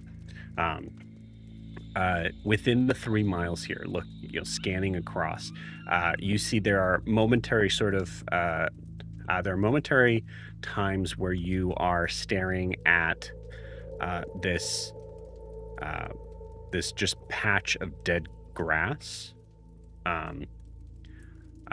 and you are there for a moment, and then you see like a creature come out of it, and the creature that you were sharing eyesight with all of a sudden kind of pounces on it. So there's like a moment of like thinking like, oh, there might be some sort of undead here, and then nope, animals being animals. So with that first part, you do not find anything that is contaminating this forest with undead energy. Influence from other planes of existence is a little bit trickier. I think in this plane, Bridget's come to kind of learn this plane seems to be a crossroads for a lot of other planes that seem to kind of come and go in here, especially in forest-like areas like this. So at a certain point in time, I'll say that with that, so within 3 miles, yeah, there's a moment when you catch a glimpse of what looks to be like a beautiful white stone pillar that seems to extend out into a staircase that seems to kind of go up and up and up, and then all of a sudden you're still in that creature's mind. All of a sudden it disappears.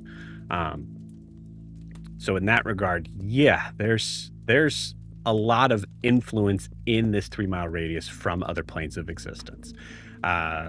Even possibly like pocket dimensions, things like that. But there is nothing that seems to give a specific sense in regards to what you're clinging to here. Finally.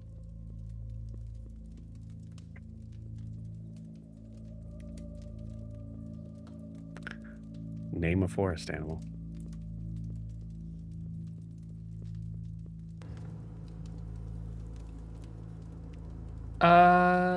Let's go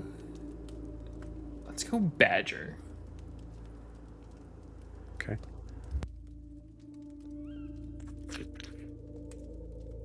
You feel from the eyesight of the badger taking this moment to kind of extend out from beyond its nest. You hear the sound of water. Your body starts to kind of move through it, but you notice that your instinct is to go get water. You feel that in this creature's mind. But you also feel this creature is now walking awkwardly, like an inner step, like there's something that is like maybe wrong with one of its legs.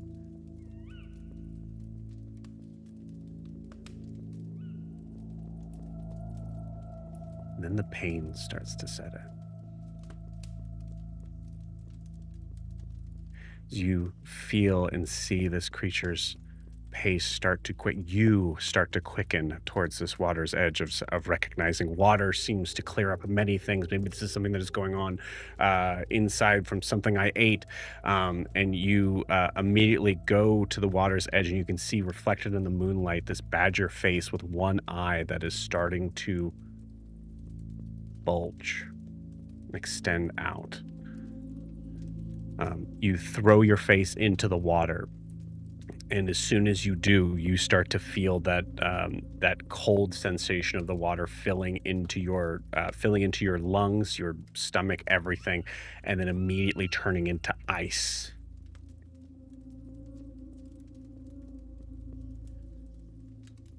Your breath is quickening. Your head starts to feel like it's getting heavier. Something's about to erupt from it. You feel your body start to collapse into the river.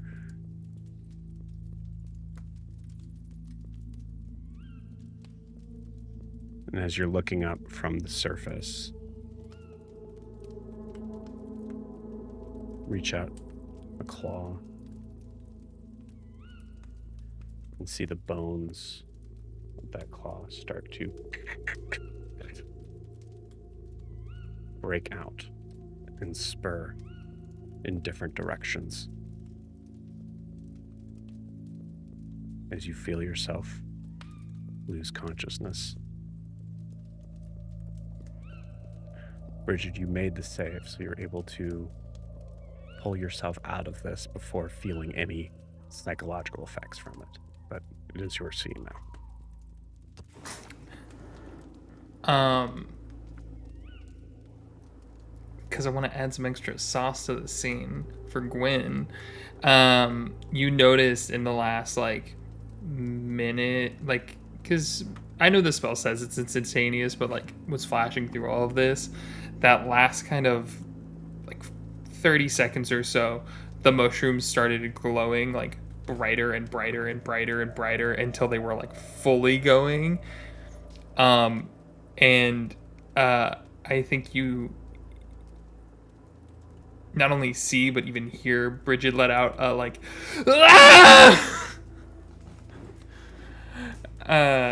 As she, Alistair, you hear that too? As she pushes away from the staff and the circle in that moment, and is just kind of scooting backwards, and is just very defensive. I think Gwen has been watching this all very closely because she's fascinated with how Bridget's magic works to begin with. But when she does that, I think she does get down and is like, it's okay, you're back, you're here. Take a deep breath.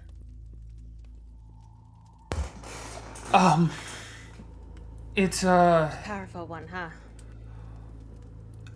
It's a transformation. Okay.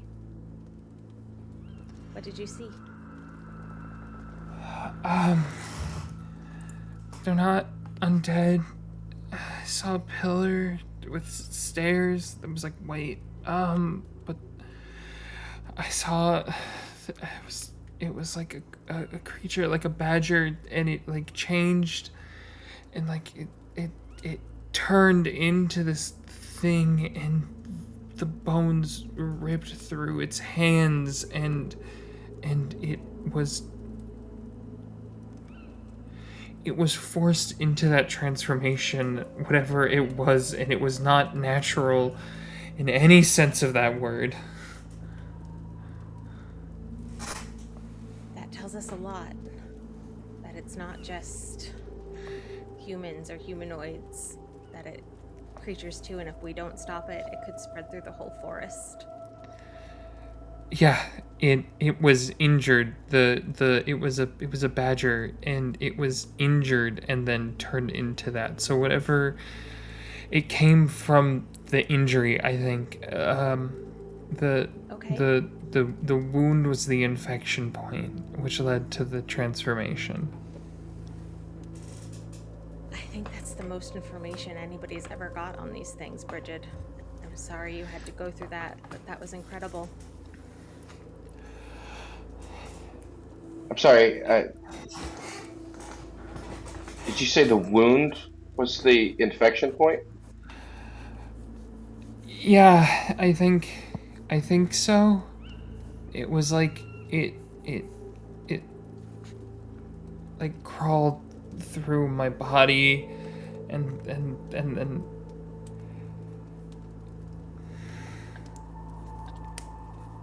it And then like became. yeah, ripped through the hand, turned it into something else. And it was fighting to figure out whether it was still itself or if it was this new thing. I that it sounds awful, and thank you for doing that. I'm sorry you went through that. Did did anyone check Fingers to see if he'd been scratched or bitten or hurt? I would like to do an inspection of him after seeing all of that. I would very much feel comfortable with that, too. Yeah, yeah. I think that's next best move.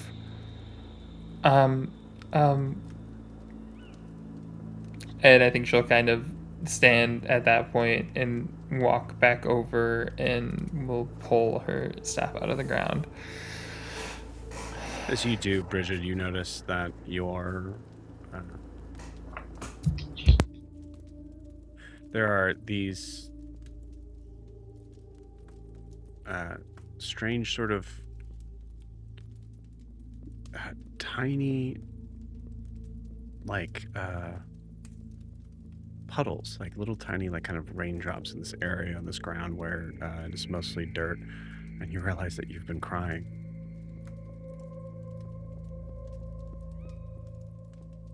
Nature shows itself in many ways, and there are creatures that are parasites to others, that feed off of other creatures. That is still nature. But this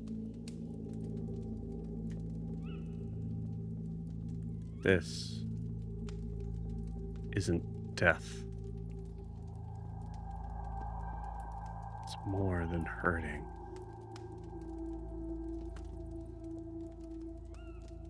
It's taking over.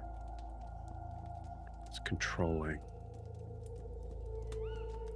And it's changing without permission. And with that, we're going to take our 10-minute break. See you guys in 10.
My dad And keeps it at we 80. are back. No, I would be screaming at people. There's just no way. Yeah, there's no way. I would have heat rage. Hi, we're back. It's horrible. Rachel and I will never Okay. be cold again, is what we've learned. As Not you guys talking come about on, 80 my circulation. oh really my takes a dive. gosh, D&D time now. As we come back, actually, this kind of brings up a interesting sort of thing here. Miri, how far do you go in search for this stick?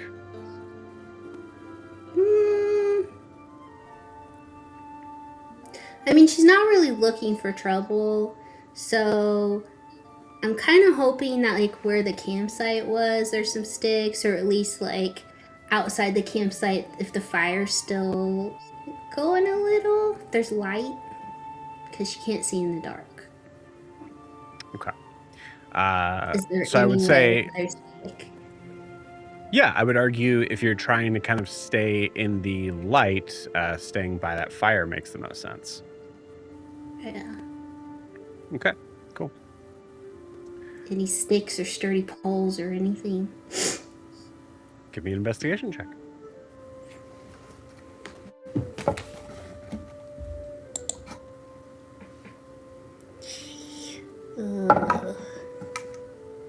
That's an 11.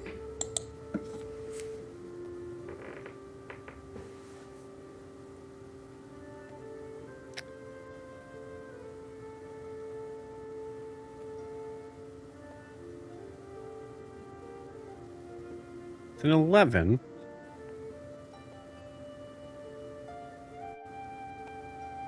This is a good stick. This will be perfect. Fantastic. How do you test the stick? I kind of whack it lightly against a corpse a couple times just to see if it's bendy. There's no bodies here. Oh yeah, I forgot. Okay, just kind of whack it against the ground a couple times. Not too crazy, but Go. Okay.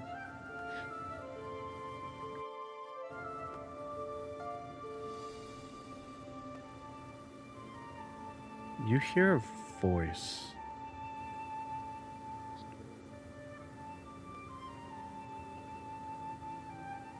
That's something you don't see every day. You don't see anything. takes her hammer out, starts going in a circle.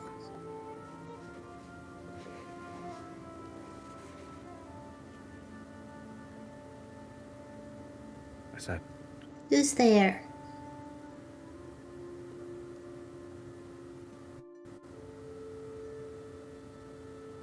Can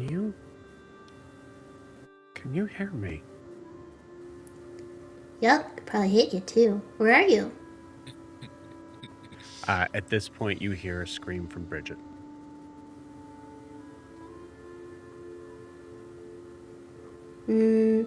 She grabs the stick and runs back to the thing. You got it. To the wagon. But tries to keep it, behind her. Okay, cool. She's not Miri brandishing shows up with a big stick behind her back as you guys are back to the cart. I imagine that Bridget is inside the wagon trying to kind of collect themselves, and you guys are probably a little bit around her. Question at this point: do you want the wagon to continue? Do you want the wagon to stay here? Totally fine if you guys want to have the wagon stay here. I just want to bring it up.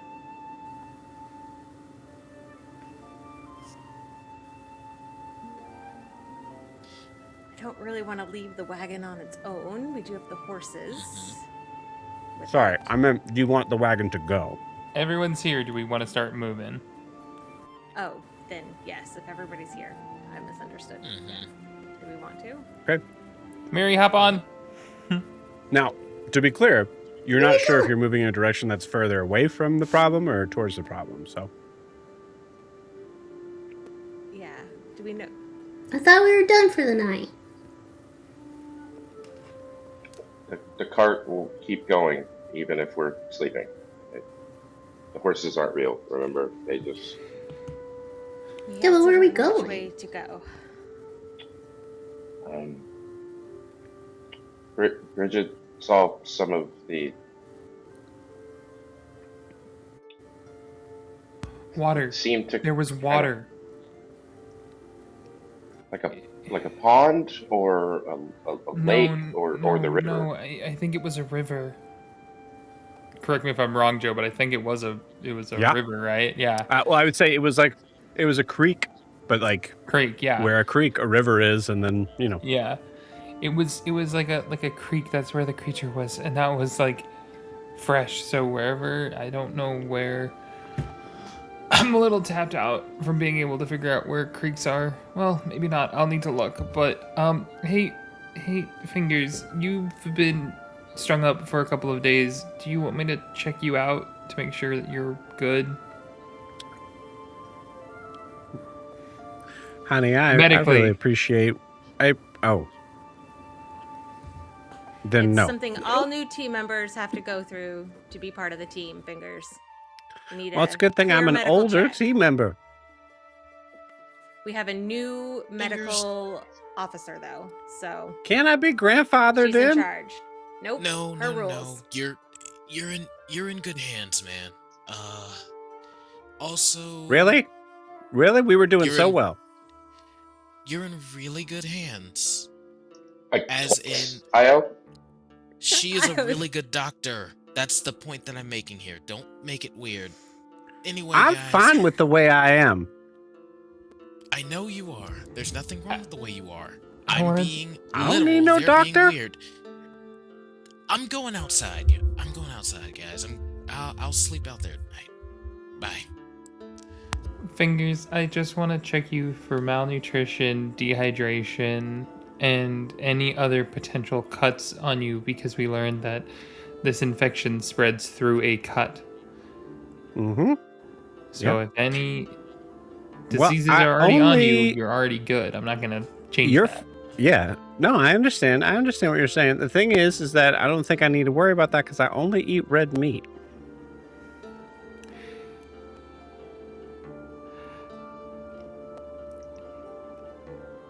Fingers, take your So- shirt off, or we will do it for you. All right. Well, I mean, okay. And he's shredded. No. That would be the Six funniest. pack. Six pack. I mean, he needs a good Pegs. core to drive. I mean, himself yeah, he around. probably has a nasty. I will core. say in the like the idea of like a halfling sort of design, like for a halfling to be. A halfling has a very good core. They have to. So yeah, no, he's. Wait, hold on. Actually, no. We do have a game that involves dice.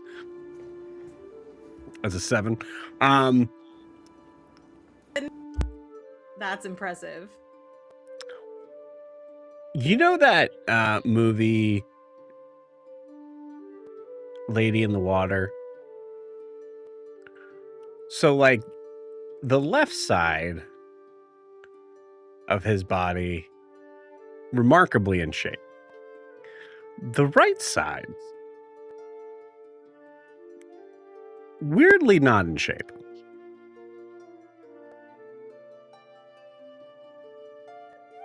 Kind of like that, like sort of like skinny fat. You know what I mean? Like where you're skinny, like you don't have any muscle, but you also You mean like malnourished? just everything kind of hangs. Oh no. No, not like the bloated. No, not like that. No, I'm not going that route. I mean like things like just hang. What's everybody looking at? Miri's really big stick. Oh yeah. Fingers, before you. Miri Lost scrambles it. away. She's going to the top of the roof with her stick. Grumble. I think we weren't supposed to see that. Before you lost your hands, Fingers, were you left-handed or right-handed? Left-handed. Why?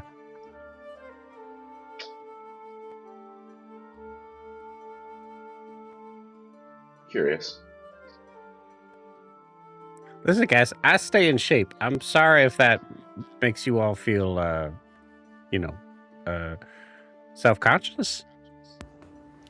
Can I medically check him out? Yeah, give me a medicine check. Ooh. I'll burn an inspiration on this because this one's kind of important. 17. Okay, interesting. Hmm. Cool.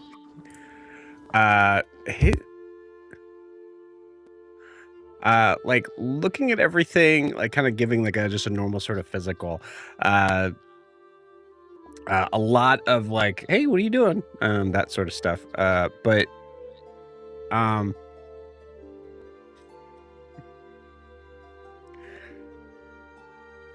he's probably gonna live for about another 100 years.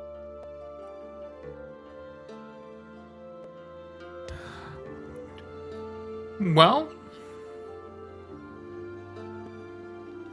shockingly, you have a good amount of life left in you. Hey, hell yeah! High five! Slaps Oh, the don't side of nope, it. sorry. Yeah. I think you see Gwyn go to do it, and like Richard, you're like, wait. Totally, that happens.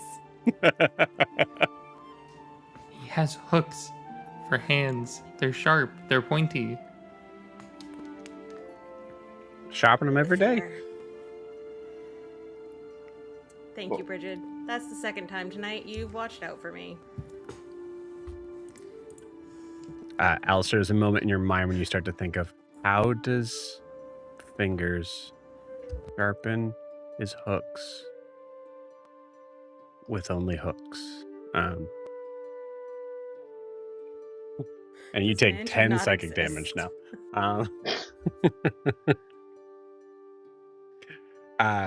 Mira, you go up on the top of the wagon. You see Isle come out. And I think Isle, you're probably just like kind of like setting up like a bedroll. Okay, cool. You just see Miri wedging a big stick in between some crates to hide it. Hello. Oh, by the way, when I was taking my nightly constitutional, somebody talked to me out there. Somebody talk Yeah. to you. Mm-hmm. Oh, okay.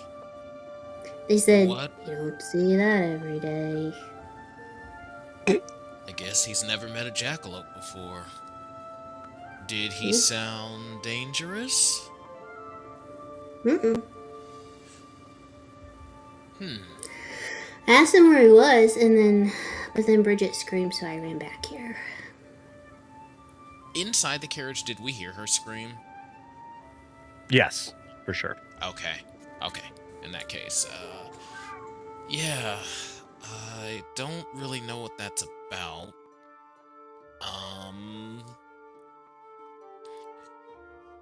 But after that, she wanted to check on fingers for some reason. I'll ask Alistair and Gwyn to fill me in on that later.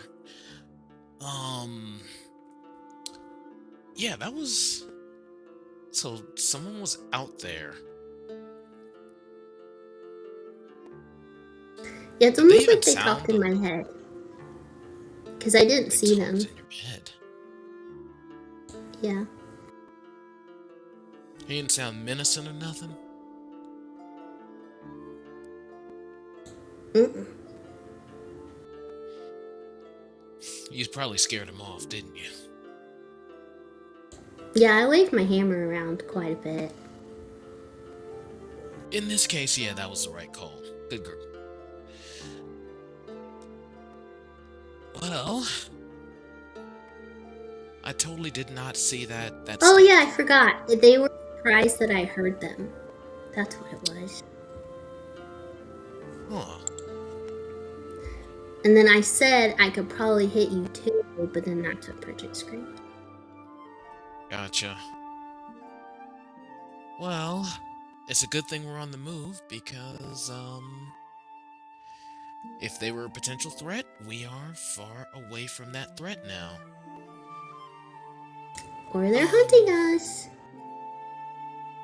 Well, they in for a bad time if they come up on us. Here, 1 second. I'm just gonna let everybody in. Let everybody know about that real quick. Io peeks his head down into the rest of the compartment, and he literally says, Okay, cool. So you were setting up your Yeah. bedroll on top of the wagon. "Yes."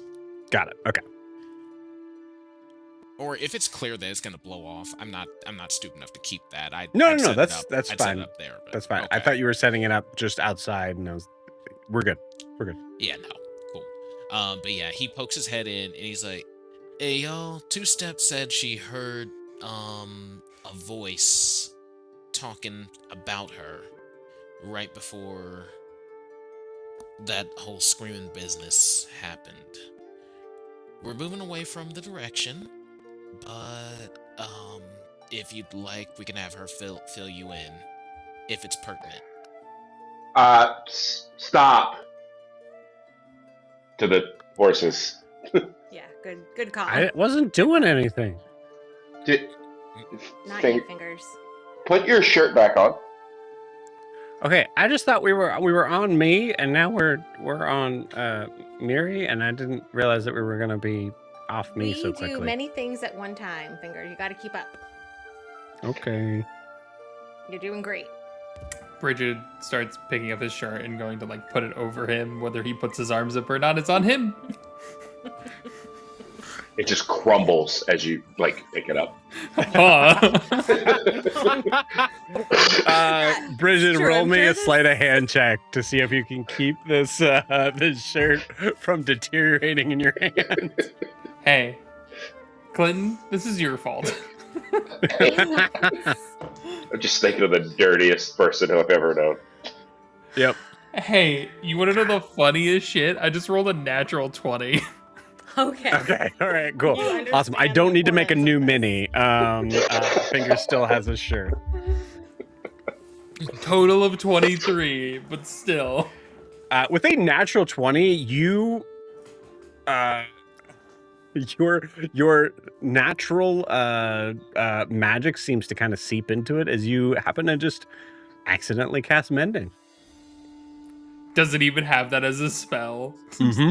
Yep. I think she uses vines. Like, she has thorn whip, so like, yeah, she just makes vine spear. Yeah. Well, Okay, let's recap. We have a disembodied voice in Miri's head. We have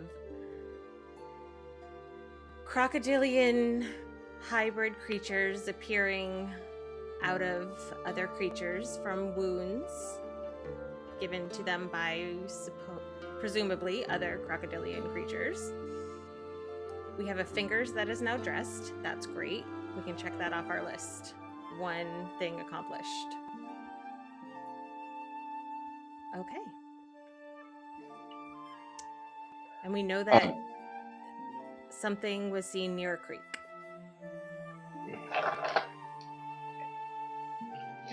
Something was speaking to Miri. That was number 1 on the list. I did say that. Miri?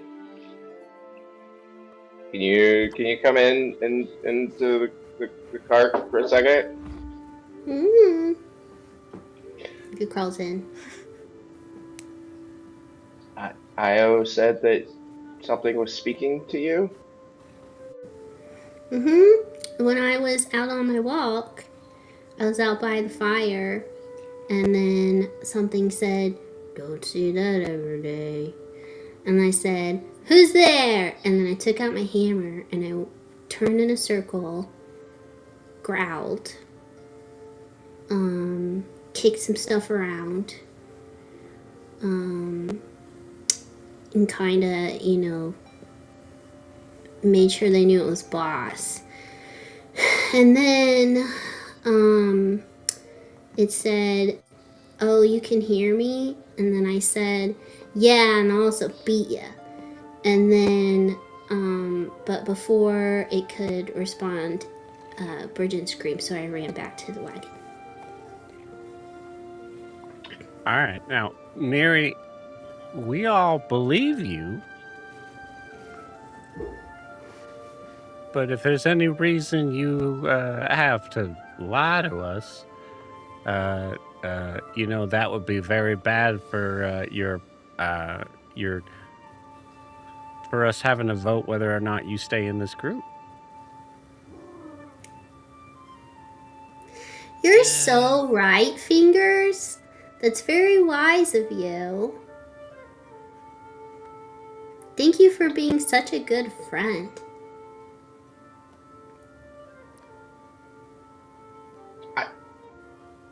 I think we should let her know in, gang. what's. She's already in Fingers. We established that. Already Mary, in the gang. All right, then we Mary- all agree then. Mary, welcome to the group. Thank you, Fingers. How do you feel about bananas? Do you Hold like up, them? Mary. Love them. Mary. They're great on ships. Fingers. One. We need to Mary. stay on track. Do you hear voices a lot, or was this the first time? Yeah. Ooh. I think Joe just got Clinton upset.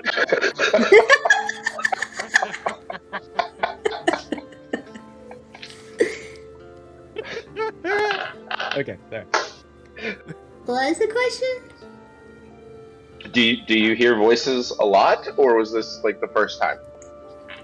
What do you mean by voices, though? Oh, in People your talking head. in your head. Gwen, you know what I'm asking, right, Gwen? I don't hear them unless I talk first. So you don't hear them unless you've sent a message and they respond. Or I just start talking, and I get answers. But when I was out there, I didn't talk first. Yeah. Okay. Sad, really. No. Fingers.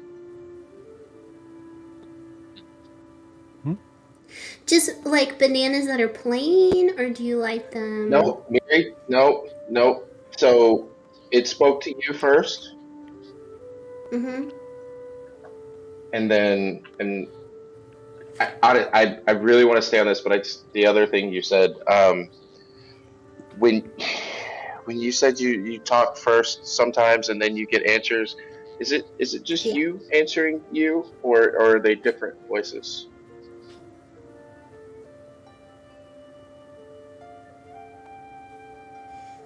I mean, who's who, really? Makes sense to me. Sorry, I stepped on my cat. Out of the group. There's a cat in the room right now? Houston runs off under the bed.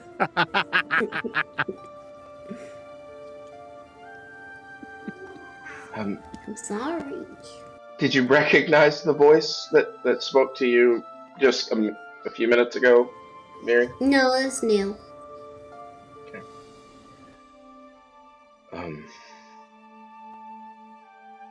Can you take us back to where you said it was near the fire? Would you? Yeah, it was just next to the fire at the campsite. Okay. I was kicking around some blood and coals and stuff, Why were like you doing I do. As one does. Do you? Probably you can't peel bananas because you're hooks. No, Or I are, eat them or are whole. you really good at peeling them because of your hooks? Jesus No, I just Christ. eat them. Wow. Everybody talks about the skin being. I mean, that's the best part. So to the campfire? Okay. Yeah, we're going to the campfire. It sounds Yeah, like. get some bananas. There's no. Well, maybe we just have them later. I have to find the bananas first. But don't not worry, I in- got you. I got you. I'm hungry Ow. for bananas. This Yeah. is just a Thank you, terrible Mary. idea. You're welcome. You guys go back to the spot. Miri, this is... You know exactly where you found that stick. Huh. Yeah, I take him back there. Mary, if you could just do me a favor, can you just do exactly what you were doing earlier when you heard the voice? She starts kicking blood and dirt and coals and stuff. Stomping around. I'm gonna cast Detect Evil and Good. Okay. It's 30 feet from where we're at. Gives me aberration, celestial, elemental, fey, fiend, or undead within 30 feet.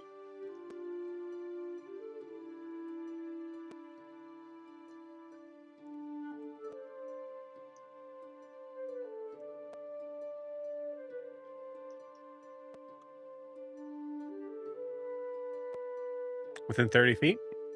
Mm-hmm.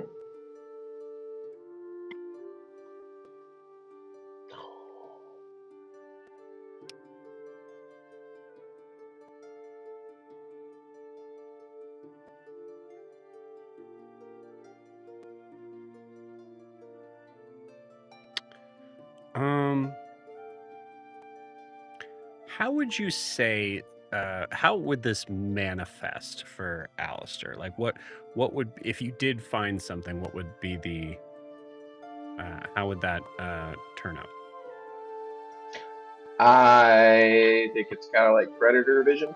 Like it's the different heat signatures. It just kind of changes his normal magical sight to like a different spectrum. So, and I think each creature shows up with a different outline, I guess, or like a ping as it goes out. Okay.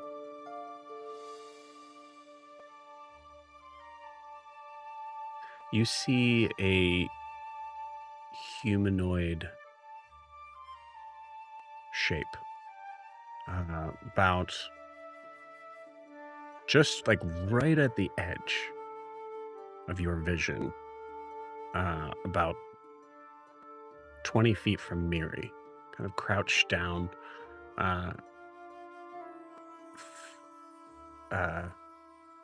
looks like maybe like fingers to chin, like scratching.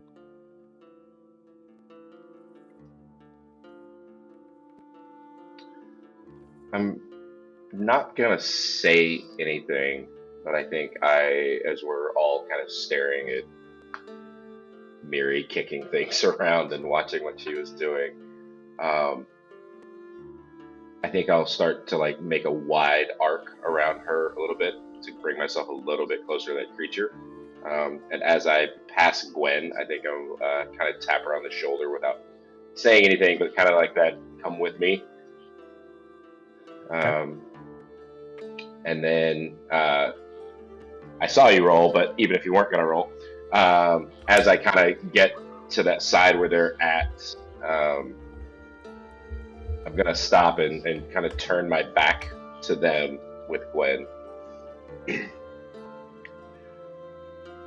Whatever it was, talking is still near us, behind us.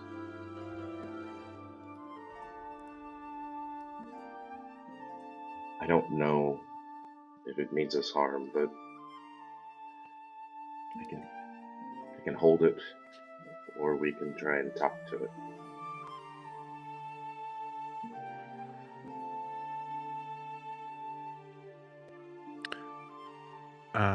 Miri, Alistair, you see the figure just kind of puts his hand to his knees and kind of like sits up a little bit more, but is still kind of staring at Miri's. Can you still hear me, little rabbit? I'm a jackalope.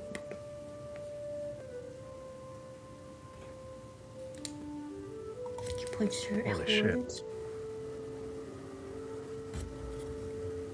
Are you dead?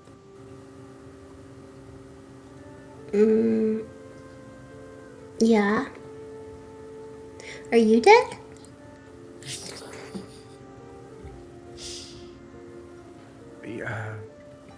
Yeah, I think so. Oh, Okay, that's that makes a rough. lot more sense. Can you see me? I don't think so. Well, if you come closer to the campfire, maybe, but I can't see in the dark. You think I could? I'm a rabbit, but Where's the nope. Where's the campfire? Sorry, I screwed up his accent. There it is. Where's the campfire? Next to me, I'm facing it right now. We snuffed it out Yeah, earlier. I just kicked. Oh. Okay, where these coals are, I guess is what I meant. Here, I'm kicking dirt in it right now. Can you see me? Do you need a torch, Mary? Hmm? Do you need a torch? Well, I don't know. I'm talking to this dead guy, but I don't know. He can't see nothing in either. To a dead He's guy? he's dead. Yeah. You see Miri as the Oh, figure okay. starts to kind of move closer to you. Actually, sorry, you don't see anything. As Alistair, as the figure starts to move closer to Miri, all of a sudden you see it just disappear. Hello? Do you see the fire?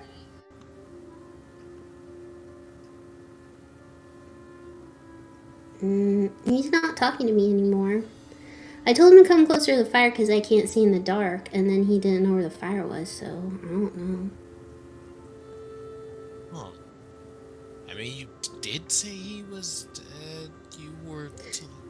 Yeah, he asked if I was dead. I said yeah. And then I asked if he was dead, and he said he thinks so. Okay, I want to go back to the carriage now. I think I'm gonna go back to the carriage now. See you guys later. No, Io, we need you here. Why are you? Ghost. Going full Shaggy. Out of everything, Io, it's ghosts that does it? Okay, I'm sorry, that was really Incorporeal. judgmental. They're incorporeal. And I mean, Well, it doesn't... Alistair, did you see anything? Whatever it is, I think they disappeared. So I don't know that means they're gone. Well, if I could talk to him, I think I've been a ghost the whole time. You're not a ghost, Mary. You're not a ghost, Mary. yeah. How come I can talk I'm to still ghosts? here. It's And nobody else interesting that he can. can talk to you and you can hear him. Yeah. And when... So he moved towards us, Mary, and now you don't hear him anymore? Oh, I don't know. I never saw him. I just told him to come closer, and then he just stopped talking to me. Right, but he's not still talking to you. No, he got closer and disappeared. It could be Oh, this Alistair area. can see you? What do you Yes. look like? I mean, That's a I great could do question. true Dead. seeing. Yeah, Gwen, why See if don't that you gives do us that? any more info. Yeah, I think you should do that.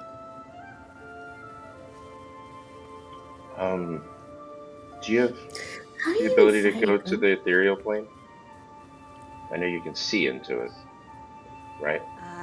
I did prepare that today. Maybe start with seeing, and maybe potentially you might go visit. That's what I was thinking.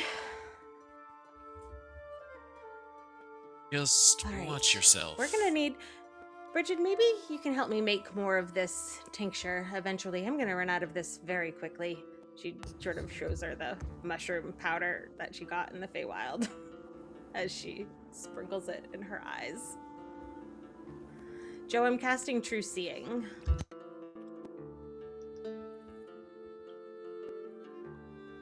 Cool.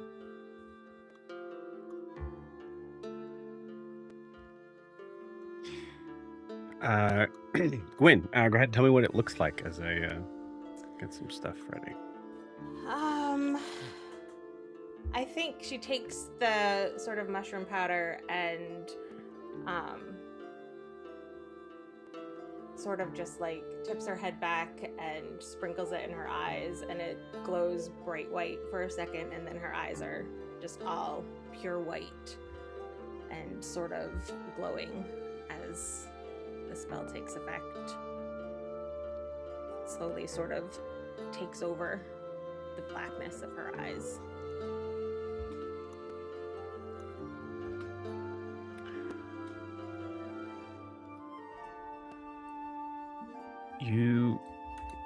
Let me change the music here as you are looking into the ethereal plane here. Things get a little creepy.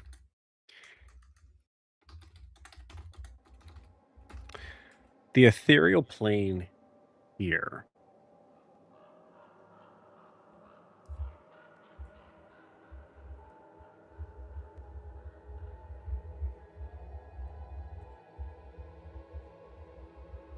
as you are, instead of focusing on a specific object, you're trying to find something here, Gwen. You get a little bit more of a sense of how the ethereal plane seems to interpret this area.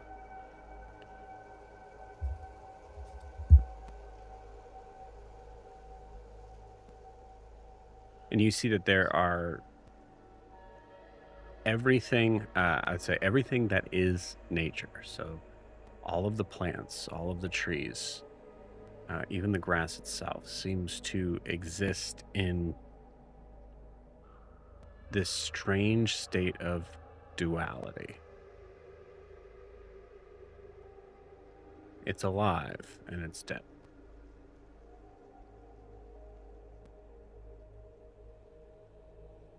As if the question of its very existence is, its very existence is in question here.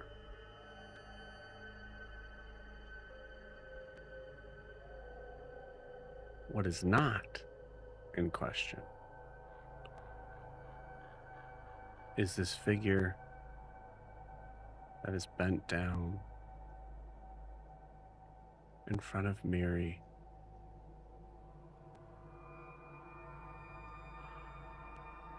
skin paper white.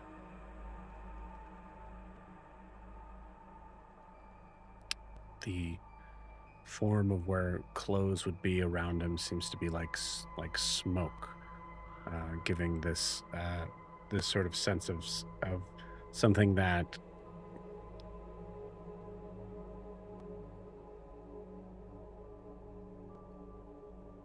doesn't need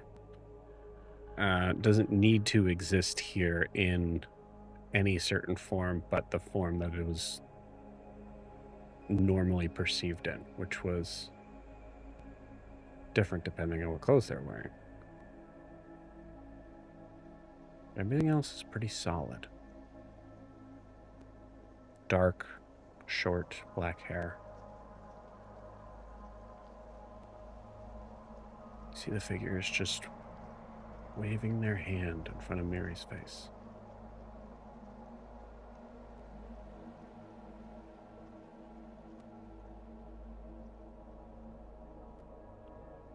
Can I make out what, like, is this a human or looks pretty hobgoblin? Human? Okay. And I'm sorry, what did he say? You didn't say anything. You can't hear him. I thought he can't. Okay. Does he look like he's speaking, or is he just waving his hand? Just waving his hand in front of Miri's face. It seemed to stop and was kind of just shaking his head now. Okay. Do I get a good enough view of him to like make out features and stuff too? Yeah, I Of would his say so. face? So it's just Yeah. his clothes that are sort of smoky. The rest of Yeah. him seems okay. See a rather sharp-looking face. Honestly, pretty handsome, a little boyish,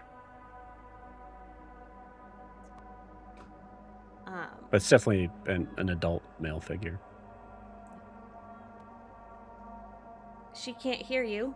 Can you hear me? She's just gonna try to talk to him. I see him.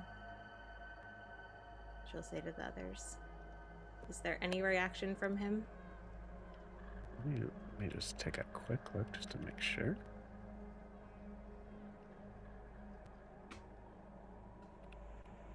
I got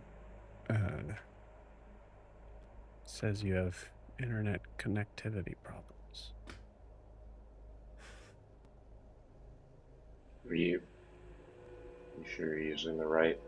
Are you on Chrome or is that Internet Explorer?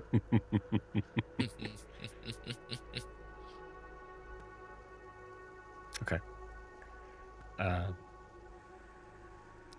Creature does not seem to hear you. I can try. Miri, can you talk to him? He's sort of waving his hand in front of your face. He doesn't seem dangerous. I don't think he can interact with us, but for some reason, he can talk to you. Okay. Miri holds up her paw. Okay, touch my paw and say, howdy.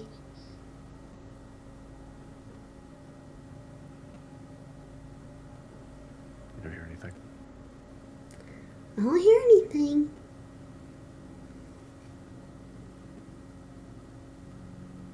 Gwen, you do see him immediately respond to that. And you see now, at this He- point, you see his lips moving as if he's talking. He heard you and he's talking. Tell him to go back to where he was. Go back to where you were when you talked to me earlier. Gwen thinks that maybe you're just, not in Out the of right range? spot. Like, Can he ask him? go back to where you were. When you talked to me the first time, remember I was standing here. Where were you, Ghost? Go stand there and talk to me again. Maybe it's something else. Maybe what if each one of us walks away? Experiment.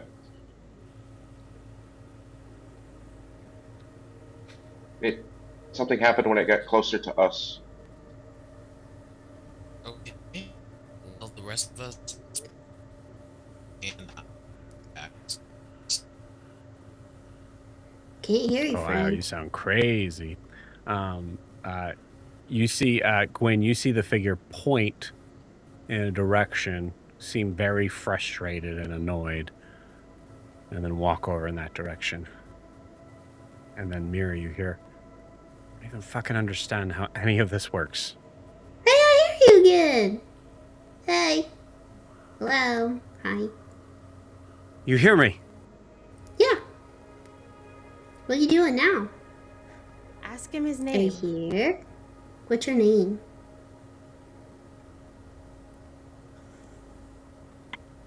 It's been a while.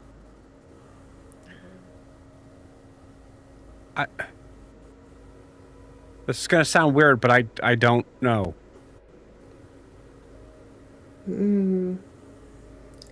Okay. He doesn't know his name right now. Who are you talking to?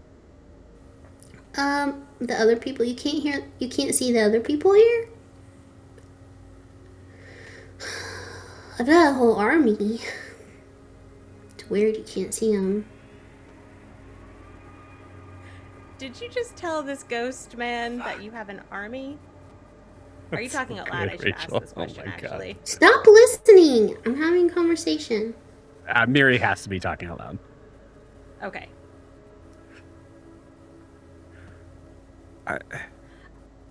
Okay. Why can you hear me? Mm-hmm. I'm gonna call you Timmy. And Mary, where is Timmy right now?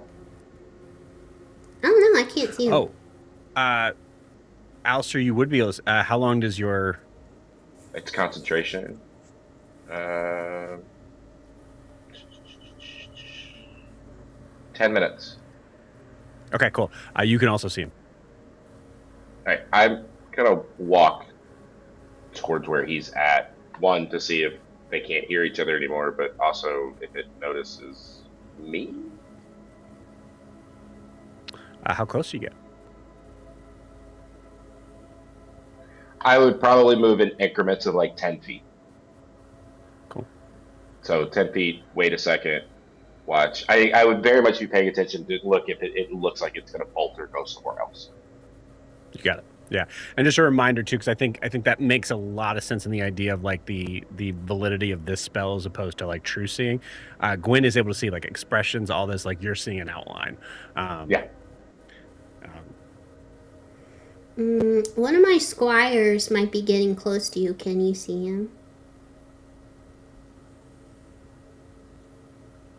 No. We can't see you, Alistair. Okay. That's weird because Alistair's dead. That's not. Miri, when you used to travel into dreams, how did that work? Where did you travel through? Bubbles. Maybe it's just some residual energy that matches? I don't know. Are you a dream?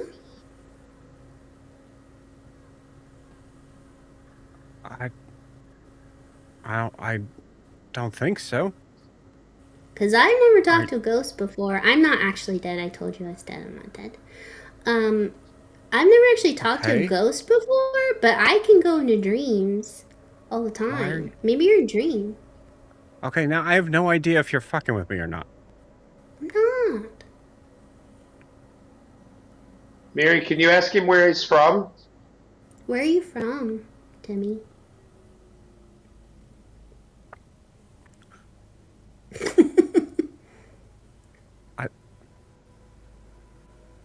I don't know. He doesn't know that either. Maybe here? He says maybe here. Here's in the forest? Do you mean like you're here from the forest? Or like... Is that what you mean? We're in a forest. Did you know that? Yeah. It kind of... I remember that, and it kind of looks like a forest. And he says it kind of looks like a forest where he's at. This doesn't sound like a dream. I don't know. Mary, can you tell him that I'm pretty sure that I think he's on the ethereal plane? Because I can see him. Okay, so my other squire, Gwen, said she can see into different... You can refer to me as your court wizard. I'm not really squire type. Sorry, what? She said that she can you hear me? Did we lose each other again? No, I can hear you. Sorry, I was having another conversation. My other Is this not weird for you? I'm not from here. Do you know what the Feywild is?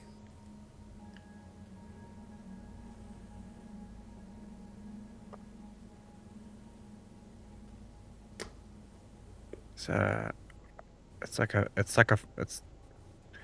like a forest, right? But like a special one. Yeah. It's on a different plane. So I'm from there. I'm from the Court of Dusk and Dreams. I'm a princess from there. But my other squire, she can see on different planes too. She says you're on a different plane that's called the ethereal plane. Does that sound familiar? So that's why it's all messed up. You're not on the same plane as us. So I am dead. Yeah, I guess so. What did he say, Miri? He's at the foot of a tree, right? He's kind of realizing that he's dead. And he's like sad. He's sad. He's Well, about do you 20 see feet a from portal Mary.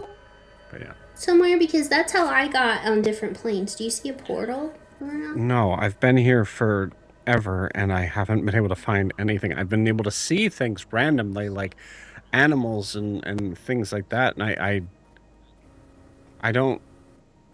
This is the first time I've talked to an animal who's talked back. Oh, okay. Hold on a sec.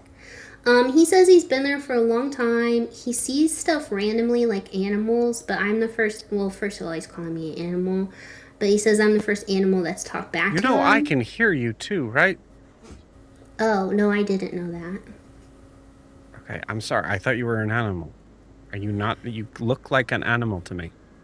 Okay, tell him I'm I'm going I'm to Miri. try something, and it's going to prove whether or not he's dead. Maybe. Okay, my squire's gonna do something. I don't know what. It's gonna I'm prove gonna send him a whether or message. not you're dead. She's gonna try and send you a message. Okay, so hold on. Okay. So Gwen is gonna try ascending to him, which can cross planes. Don't know if it works on dead creatures, so we'll find out if this works. That would be crazy. She's if just it gonna works on say, dead. sorry, this is so weird. My name's Gwen. I'm Miri's squire. Not really, but we'll go with that. See if you can talk back. You have 25 words. Did you hear anything? Roll me then- a D100. Oh, wait, hold on. She's still trying to send it. Ooh. That is You're muted, Clinton. 24. 24. While that's happening and that's going on, as I've gotten closer to where the thingy is there a body on the ground, or does it look like recently disturbed ground where someone may have been buried? No. But I'm gonna ask this. Well, okay. I'm gonna message you something. No, you don't notice that. Got it.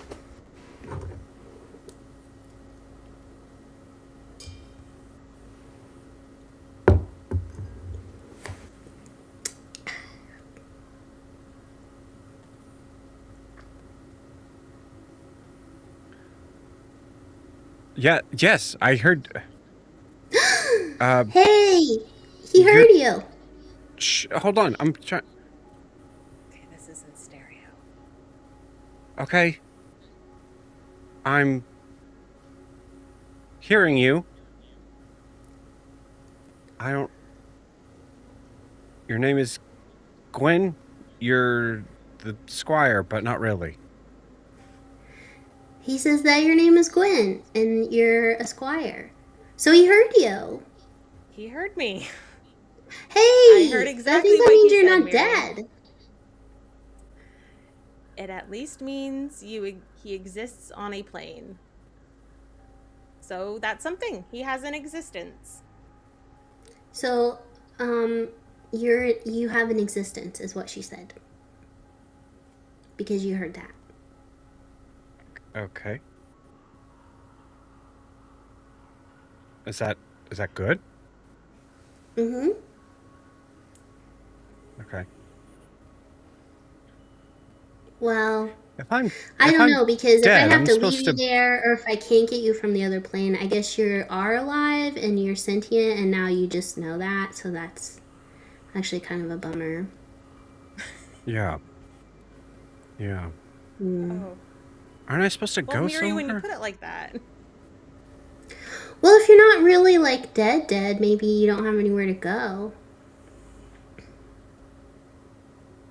We've got a dead guy, one of the squires. Maybe he knows what to do.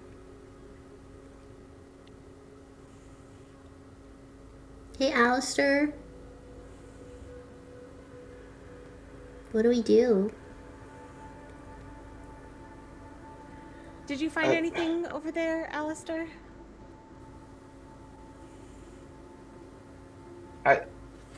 Can you tell him I have an idea? Dead guy has an idea, so hold on. Maybe we stop calling Alistair Is that that guy. is that me? No, you're not dead. Funnily enough, you're not dead, but Alistair is dead. But he's on the same plane as us, so that's kind of the big difference, I guess. Wait.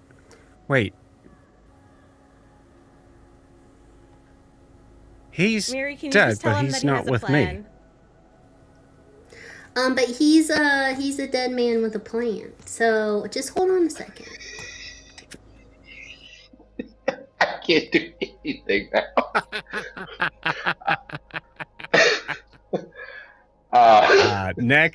Next session is Dead Man with a Plan.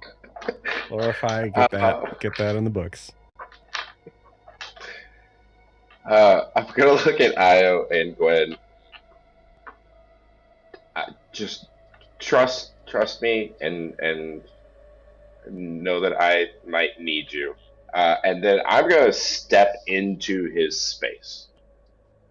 You got it. I'm going to say there would be a saving throw for this. Alistair, it's your choice whether or not you want to choose to fail. No, I'm intentionally doing this. So You got it. I know what the outcome's probably going to be. Okay, cool. Gwen watches this happen, probably. Like, Alistair steps forward, and Bridget, Io, Eva's here. Fingers, Gwen, Miri. You all see Alistair kind of do a quick sort of convulsion and then seem to stand up a little straighter and start looking around. Did he just get possessed? he just walked into our friend from the other plane. Hey, is that you? Yeah.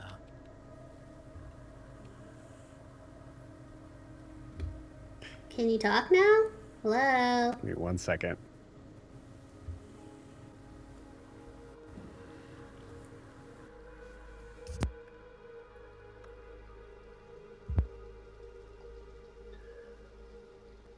Oh wow! I see all of you now. So you Hi. must be Hi. the spirit. Leisure. I was lying about the army. Yeah, I just a few of you. Where's your friend? You're Miri, you notice that. silent. Miri, you notice that it is Alistair's voice. It looks like Alistair and it sounds like Alistair, but you also get a feeling that it's not Alistair. I think that you're just inside him now. Yeah, you're kind Do of I wearing see him. anything weird with True Sight going on? Like, is it a double image? Or is it Yeah, like... you see this. There's this weird sort of, and I think it's like fighting each other. Like there's like a vibration that's happening between them. I think he's probably a little taller than Alistair, like just enough that his eyes look fucking crazy. Yeah. Okay, cool. Gwen is going to try to not let that affect anything. Say, I think technically you're possessing him right now.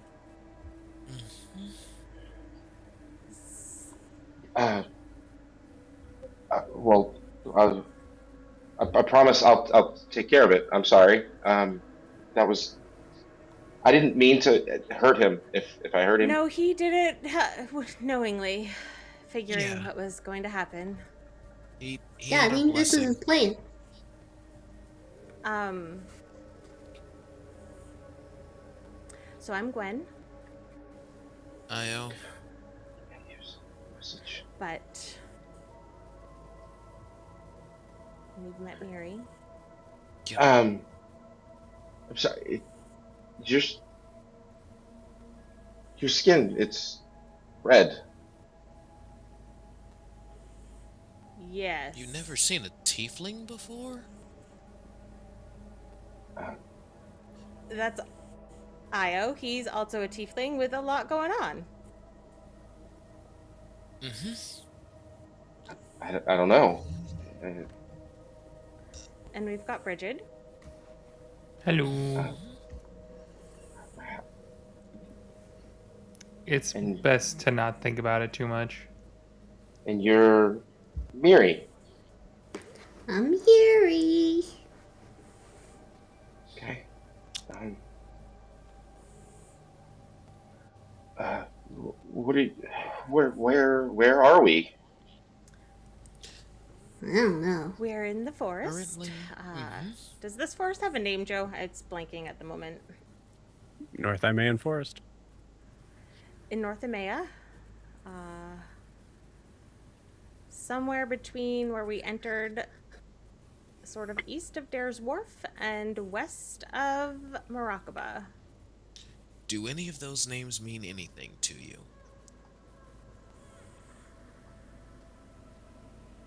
Um, I I need to get to my family. I need to. Do you know where they are? I'm gonna guess that they're dead. Helpful, Miri. Excuse me, Where sir. Yeah. do you know how long you've been on a different away? plane? No, not my family. The family. I need to see them. Oh, Oh. the I need. family. Okay. You know them? We've been acquainted. Great. Can you take me to them? We have no idea where they exist, to be quite Yeah, honest that's with the you. only thing. When we say we've been acquainted, we know of them? They're in trouble. They need our help. They need my help. If you could just one. There's something wrong with one of them. They're they're gonna hurt the rest of them. If you don't help me, just point me in the right direction. Well, Io looks over at Gwen, psychically says, so, should we share what we know with him, or... I don't I know. don't like not I helping don't. me. I just know that they're very secretive, and whatever happened already happened. They were. Something Weren't they happened. weren't they connected to Prim, or am I Yeah. remembering things wrong? Yeah, there was an attack. Sir, how about you come back with us to our cabin? I'm assuming as your... or not cabin, our carriage. I think we should talk about, manners and give you a place to sit down.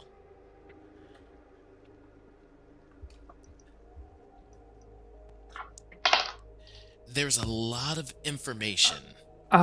Can you, ooh, I have a question. Can you inhabit any living creature? Um, what? I'm sorry. It's just I didn't mean to do this. I didn't I haven't tried. Um, Really, why will you not tell me where? You said you know the family. You said you were We acquainted don't. with them. We've only heard of them from a friend. We don't know where they are. Yeah, my He friend. said he said you were acquainted with them, so you've met them. Well, one of my Not the one of our family. friends, one of our friends is connected to them. Her name is Prim. Okay, can you tell me where Prim is? The And Feywild. Not on this I plane either. So, okay, let's sit down. Let's sit down. I'm gonna tell you what I know. I don't like leaving people in the dark. But I want you to sit down first. I I'm okay. I can just stand here. You're you're I currently you're currently wearing my friend's body. I want you to take good care of it. Let's have a seat. Please. okay. Um, just yeah. I mean, I just would really like to get going, but okay. Yeah, no problem. No problem. Let me give you the information that I know. Above table, do we all I think Prim did tell us that the family was attacked, but Tomb is okay. Do we know Um, that or no? yeah, but it wasn't Prim that told you that. It It was was Prisha, Prisha right? who told Risha. you that. Yeah. And then Yeah. Prim lost her Okay. marbles about it because Prisha Mm-hmm. told her about the attack. Yeah. Mm-hmm. But do we all know that Prim sent to Tomb? No, I sent to Tomb, so yeah, I would of course know that. We both did. Um, Yeah. yeah, we both did. We both did. Okay, so But before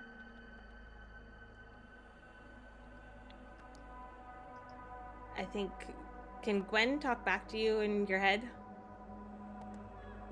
yeah, I have already said some of this stuff though, so you're gonna want to be fast because I'm gonna Yeah. start I think Gwen spilling is just going to say beans. back, I think we need to be careful. His whole demeanor has changed. He was calm and You can now he's frantic and at any point you can take the lead if you don't think I have a handle on this, but you gotta move now because we're gonna choose our words carefully. We'll tag team it if we have to. okay. So, sir, because I still don't know what to call you. The family was attacked. We were informed in the Feywild they were attacked. However, people have survived. I myself have spoken with Tomb via the sending. Anything you want to add, Gwen? That's pretty much all we know. Yeah.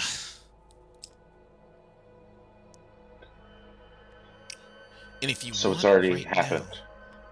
Whatever. if you want right now, I can get a message out to whoever you want. She can too. But we might need a name so we can tell who we're speaking with. Do you know? Do you know who attacked them?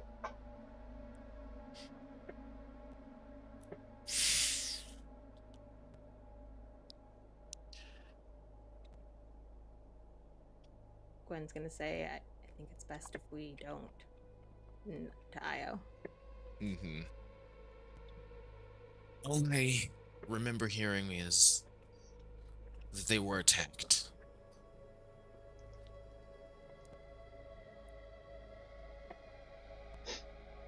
Was it someone from outside or someone from inside? You don't know? Your friend didn't tell you? No. Sorry, these limits to the spell. Yeah, limits to the spell, and we just needed. We were trying to be there for her in the moment of hearing about that attack. She had asked us to send to Tomb, and make sure people were okay, and that's we Were try there, not to pry into other people's business too much. were there any other survivors? Did anyone get out? Did she escape? Who's she? Um, I I don't know. I just need to know if there were any other survivors. I Anyone? on, I only spoke to Tomb. I could vouch for that. He sounded like he was all right. Can you can you still talk to him? Yeah. Um, tell me what to say, and I can talk to him right now. I, I don't know what to say. I don't know. Just were there any other survivors? Did anyone make it out?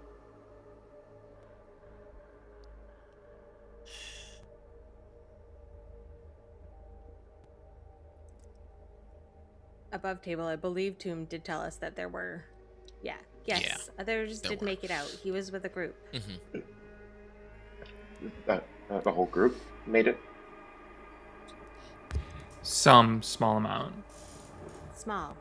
It was a small Yeah, group, I think. some survived. I would say the idea of like him being in this group. I mean, it depends on how. Yeah.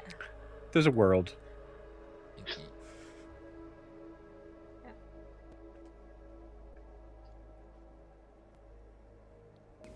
Remember Tomb saying that his mom survived? Remember?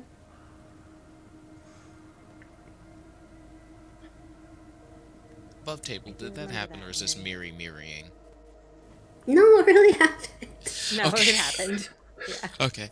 Well, I think it was a small number, but I do think Tomb's mom survived. Miri is right about that. Two Or steps maybe away. it was his grandma.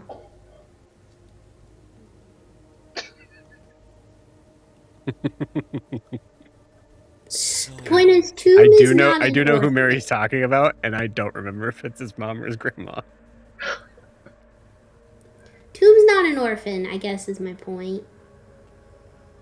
Was there anyone and else? I mean, did can you find out who?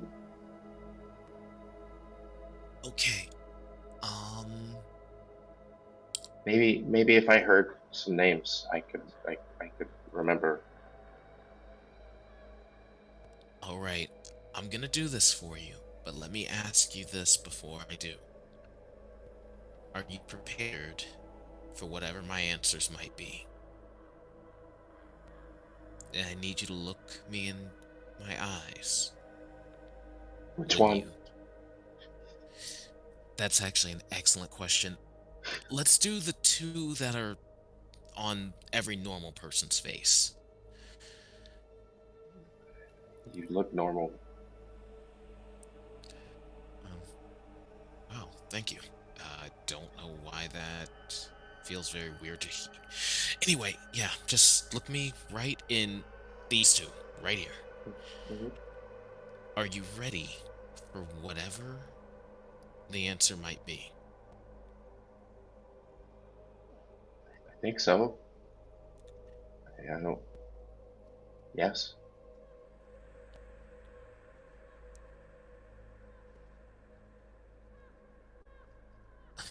Okay, here we go. And I was going to cast Sending. So this is going to be this guy's first time seeing him talk into his hand, as his hand opens up a mouth, and he says to his hand, "Tomb, it's Prim's friend Io. We met someone who knows you, friend of the family, wants to know survivors' names."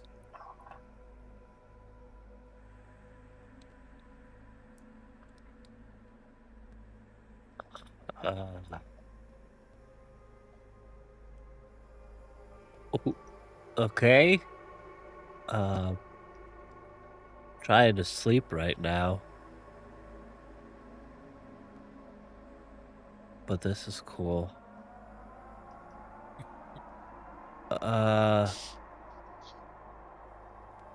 Well, my grandma, uh, Billy survived. That was good. Michael. The most of the council didn't survive.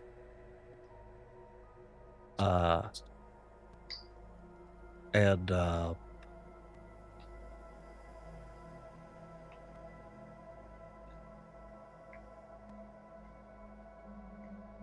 I don't know. We heard the attackers run away.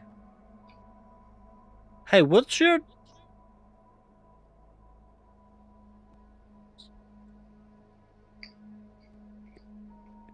Okay. So he rattles off the names from Grandma to Billy and them, and then he does mention he did say most of the council didn't survive. Then the little guy kind of trailed off.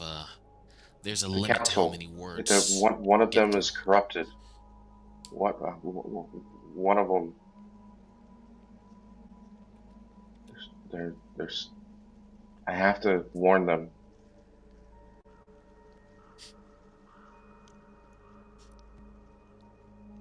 Okay. Do you remember a name? Clinton, can you roll for me? Roll me a d20.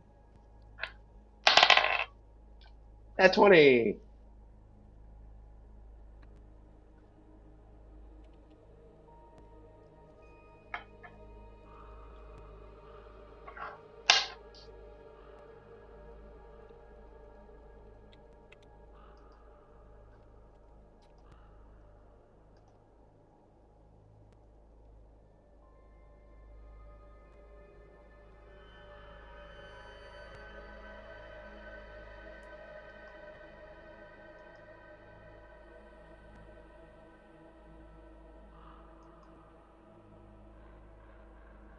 Um.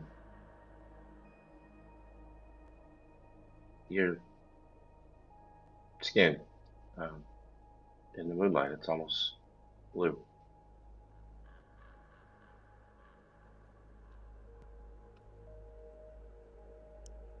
Sorry?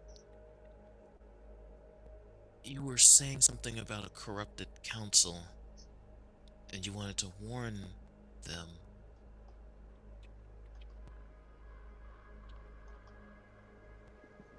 Yeah. Sorry. I just noticed it. It was so red earlier. I. Huh? Do I notice that he's like fading out of Alistair or anything?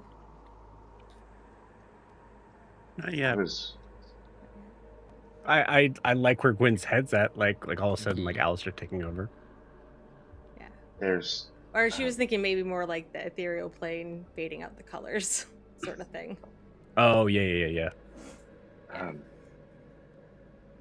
You. You remind me of someone I knew. I loved. She had blue skin.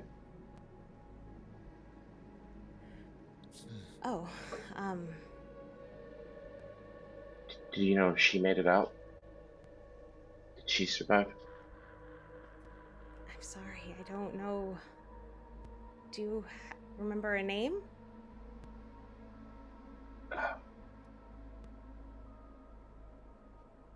Um, she had blue skin. Like yours right now. She's gonna look down at her skin. Is her skin blue? Like, has the moonlight changed or anything? I I mean, was yeah. looking at her too. Like red skin, the moonlight could give a Yeah. bluish tint. I'm sorry. I wish we could tell you more. Um, yeah, one of the leaders was corrupt.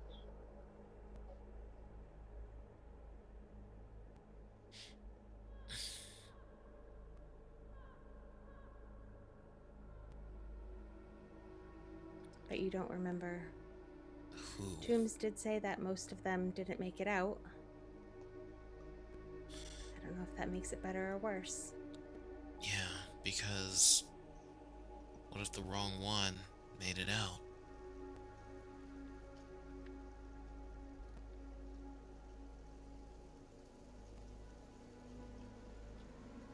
I wonder if we got you a name of all the council members, if you'd know which one was the bad one.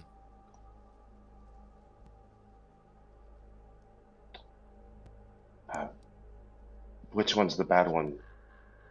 What, Io? Oh, Al, hey. We were talking to your guest, and we didn't realize you were, well, you were starting to fade out. We were trying to see if we could help him before he dissipated. So it worked. Alistair, did. you see the figure is starting to move towards Gwen. Is that it? Gwen, you see this too.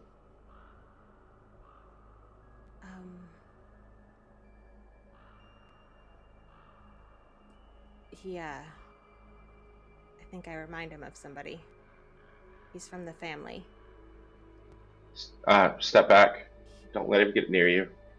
Gwen. Yeah, no, she's gonna move away. It's alright. Miri, can you still talk to him? I'm sorry.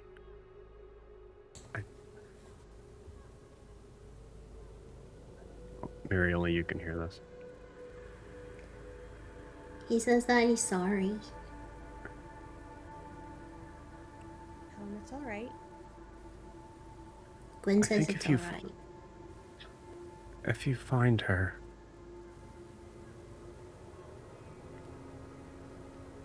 can you just...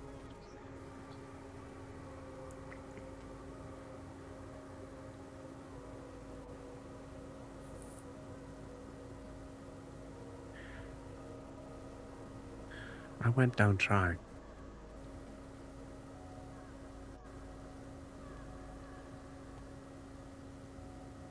I hope she made it out. Okay, everyone, he says that the blue skin lady, if we see her, tell her that he's sorry and he went down trying and he hopes that she made it out. As you're saying this, Miri, Gwen, and Alistair, you see the figure start to walk away. Do you remember your name yet?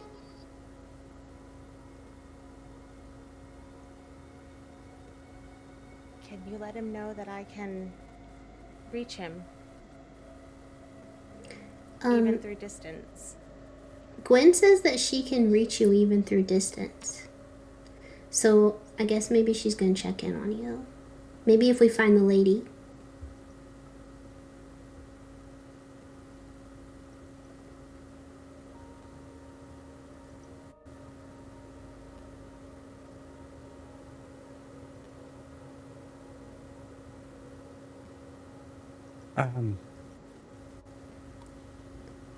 I think it had... I think it had something to do with an animal. I don't know if it matters anymore. Your name? Has something to do with the animal? Thank you for your help. You're welcome. I guess you really are dead and I'm sorry. But, we'll look for the lady though and we'll tell him that her animal boyfriend. We'll give her the message and then Gwen can, message you and let you know and then maybe you can move on. If we had an agate, I could awaken something for him to possess, but I don't have the components. It's also 8 hours casting time. This the staff makes it an action. Sick! Technically, the staff removes the spell components, but I'm not gonna. I think Yeah, that's that one, ridiculous. Yeah. Yeah. Okay, well, also, just so you know, if we ever find some agate, we might come back and put you on a rock. No. Okay, Okay. bye. All right. Thank you. He said blue skin. That was his girlfriend, yeah. It's Daphne had blue skin. I know he it's goes Say to. she had a. strange, but just Didn't Daphne also? Did Daphne know the family? I have no idea. I've only ever met one person with blue skin, Wait, and Ghost! Is your girlfriend named Daphne?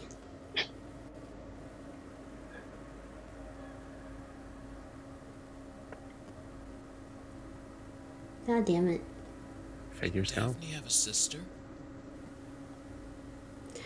Ghost! Did your girlfriend have a sister?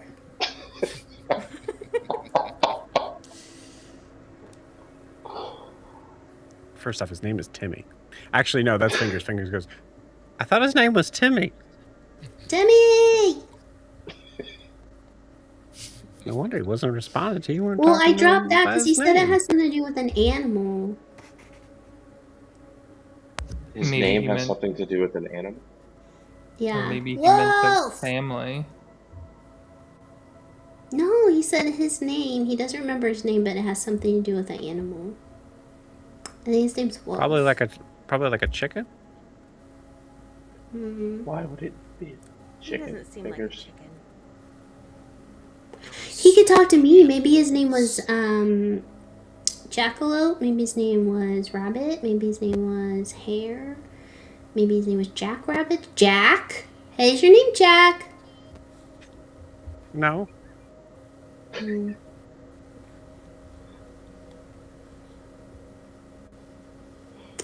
Okay, well. we Try love Fedor. you. Teddy? No, I think he's gone, No, you guys. Fedor. it's gone. That's not an It's- animal. it's gone. I mean, you know what? You're right, Oh, yeah, Phoenix. that's right. You're always right. The whole time, just Glenn and Alistair. Ghost is gone. Oh, Gwen can see him for 120 feet before he's gone for her. So, Yeah, cool. He's gone. I guess let's pack Mary, it up. he's gone. Mm. This was Well, that was sad. sad. I feel bad leaving him. Should we just live here now? Absolutely not. There are still crocodile monsters that are probably going to come back and are infecting And the forest. goblins. I think they're all crocodile monsters now, Fingers. I thought we told you to stay in the cart. I don't think there's any telling Fingers what to do. Look, if we're gonna be a team, we're gonna have to learn how to trust each other. Okay? Yeah, you guys, it's all about trust. I trusted you to stay Exactly. in the wagon. Two-step. Mary, I feel like we're really turning around into a beautiful friendship. Yeah.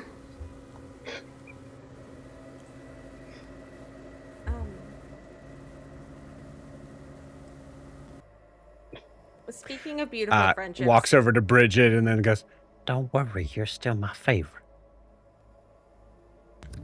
That's right.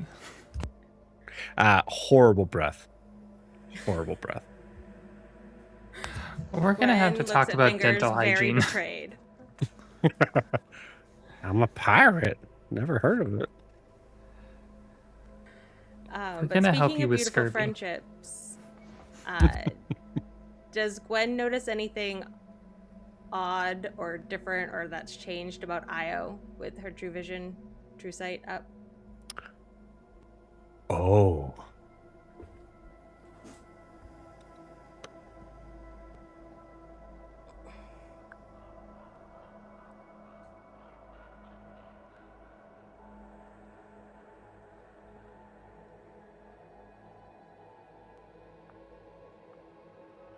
I'm going to say, for the sake of the idea and time of what has taken place, you've been kind of focused on other things. Gwen, you realize at this moment you have an opportunity here possibly to be able to see if there is something. Yeah, I think she's gonna look With over towards Io, and with that in mind, I wish we could have told him more. Maybe we should have, I don't know. We told him what we could, I think. You could reach out to Prim. Maybe she knows. Yeah, I will do that.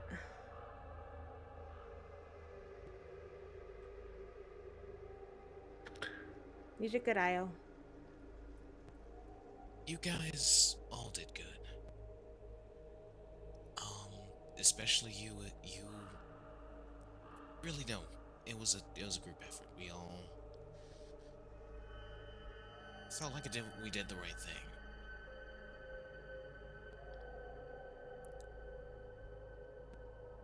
Part of me wishes we could do more, but I think we should take the victories where we can.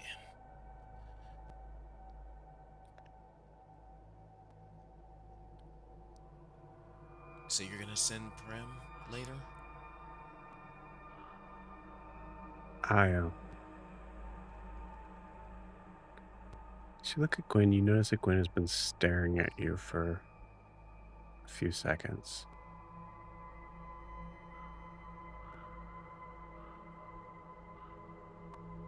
Then you see her eyes widen.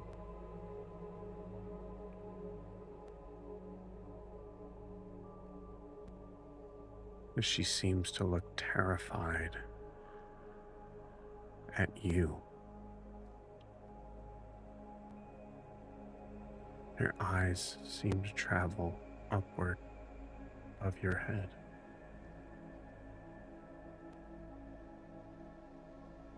It keeps going up.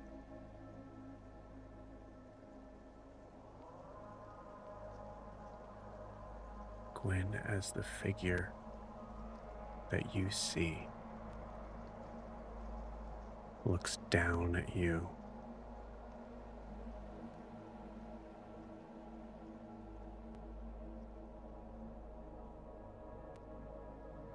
And you see Gwen fall down dead.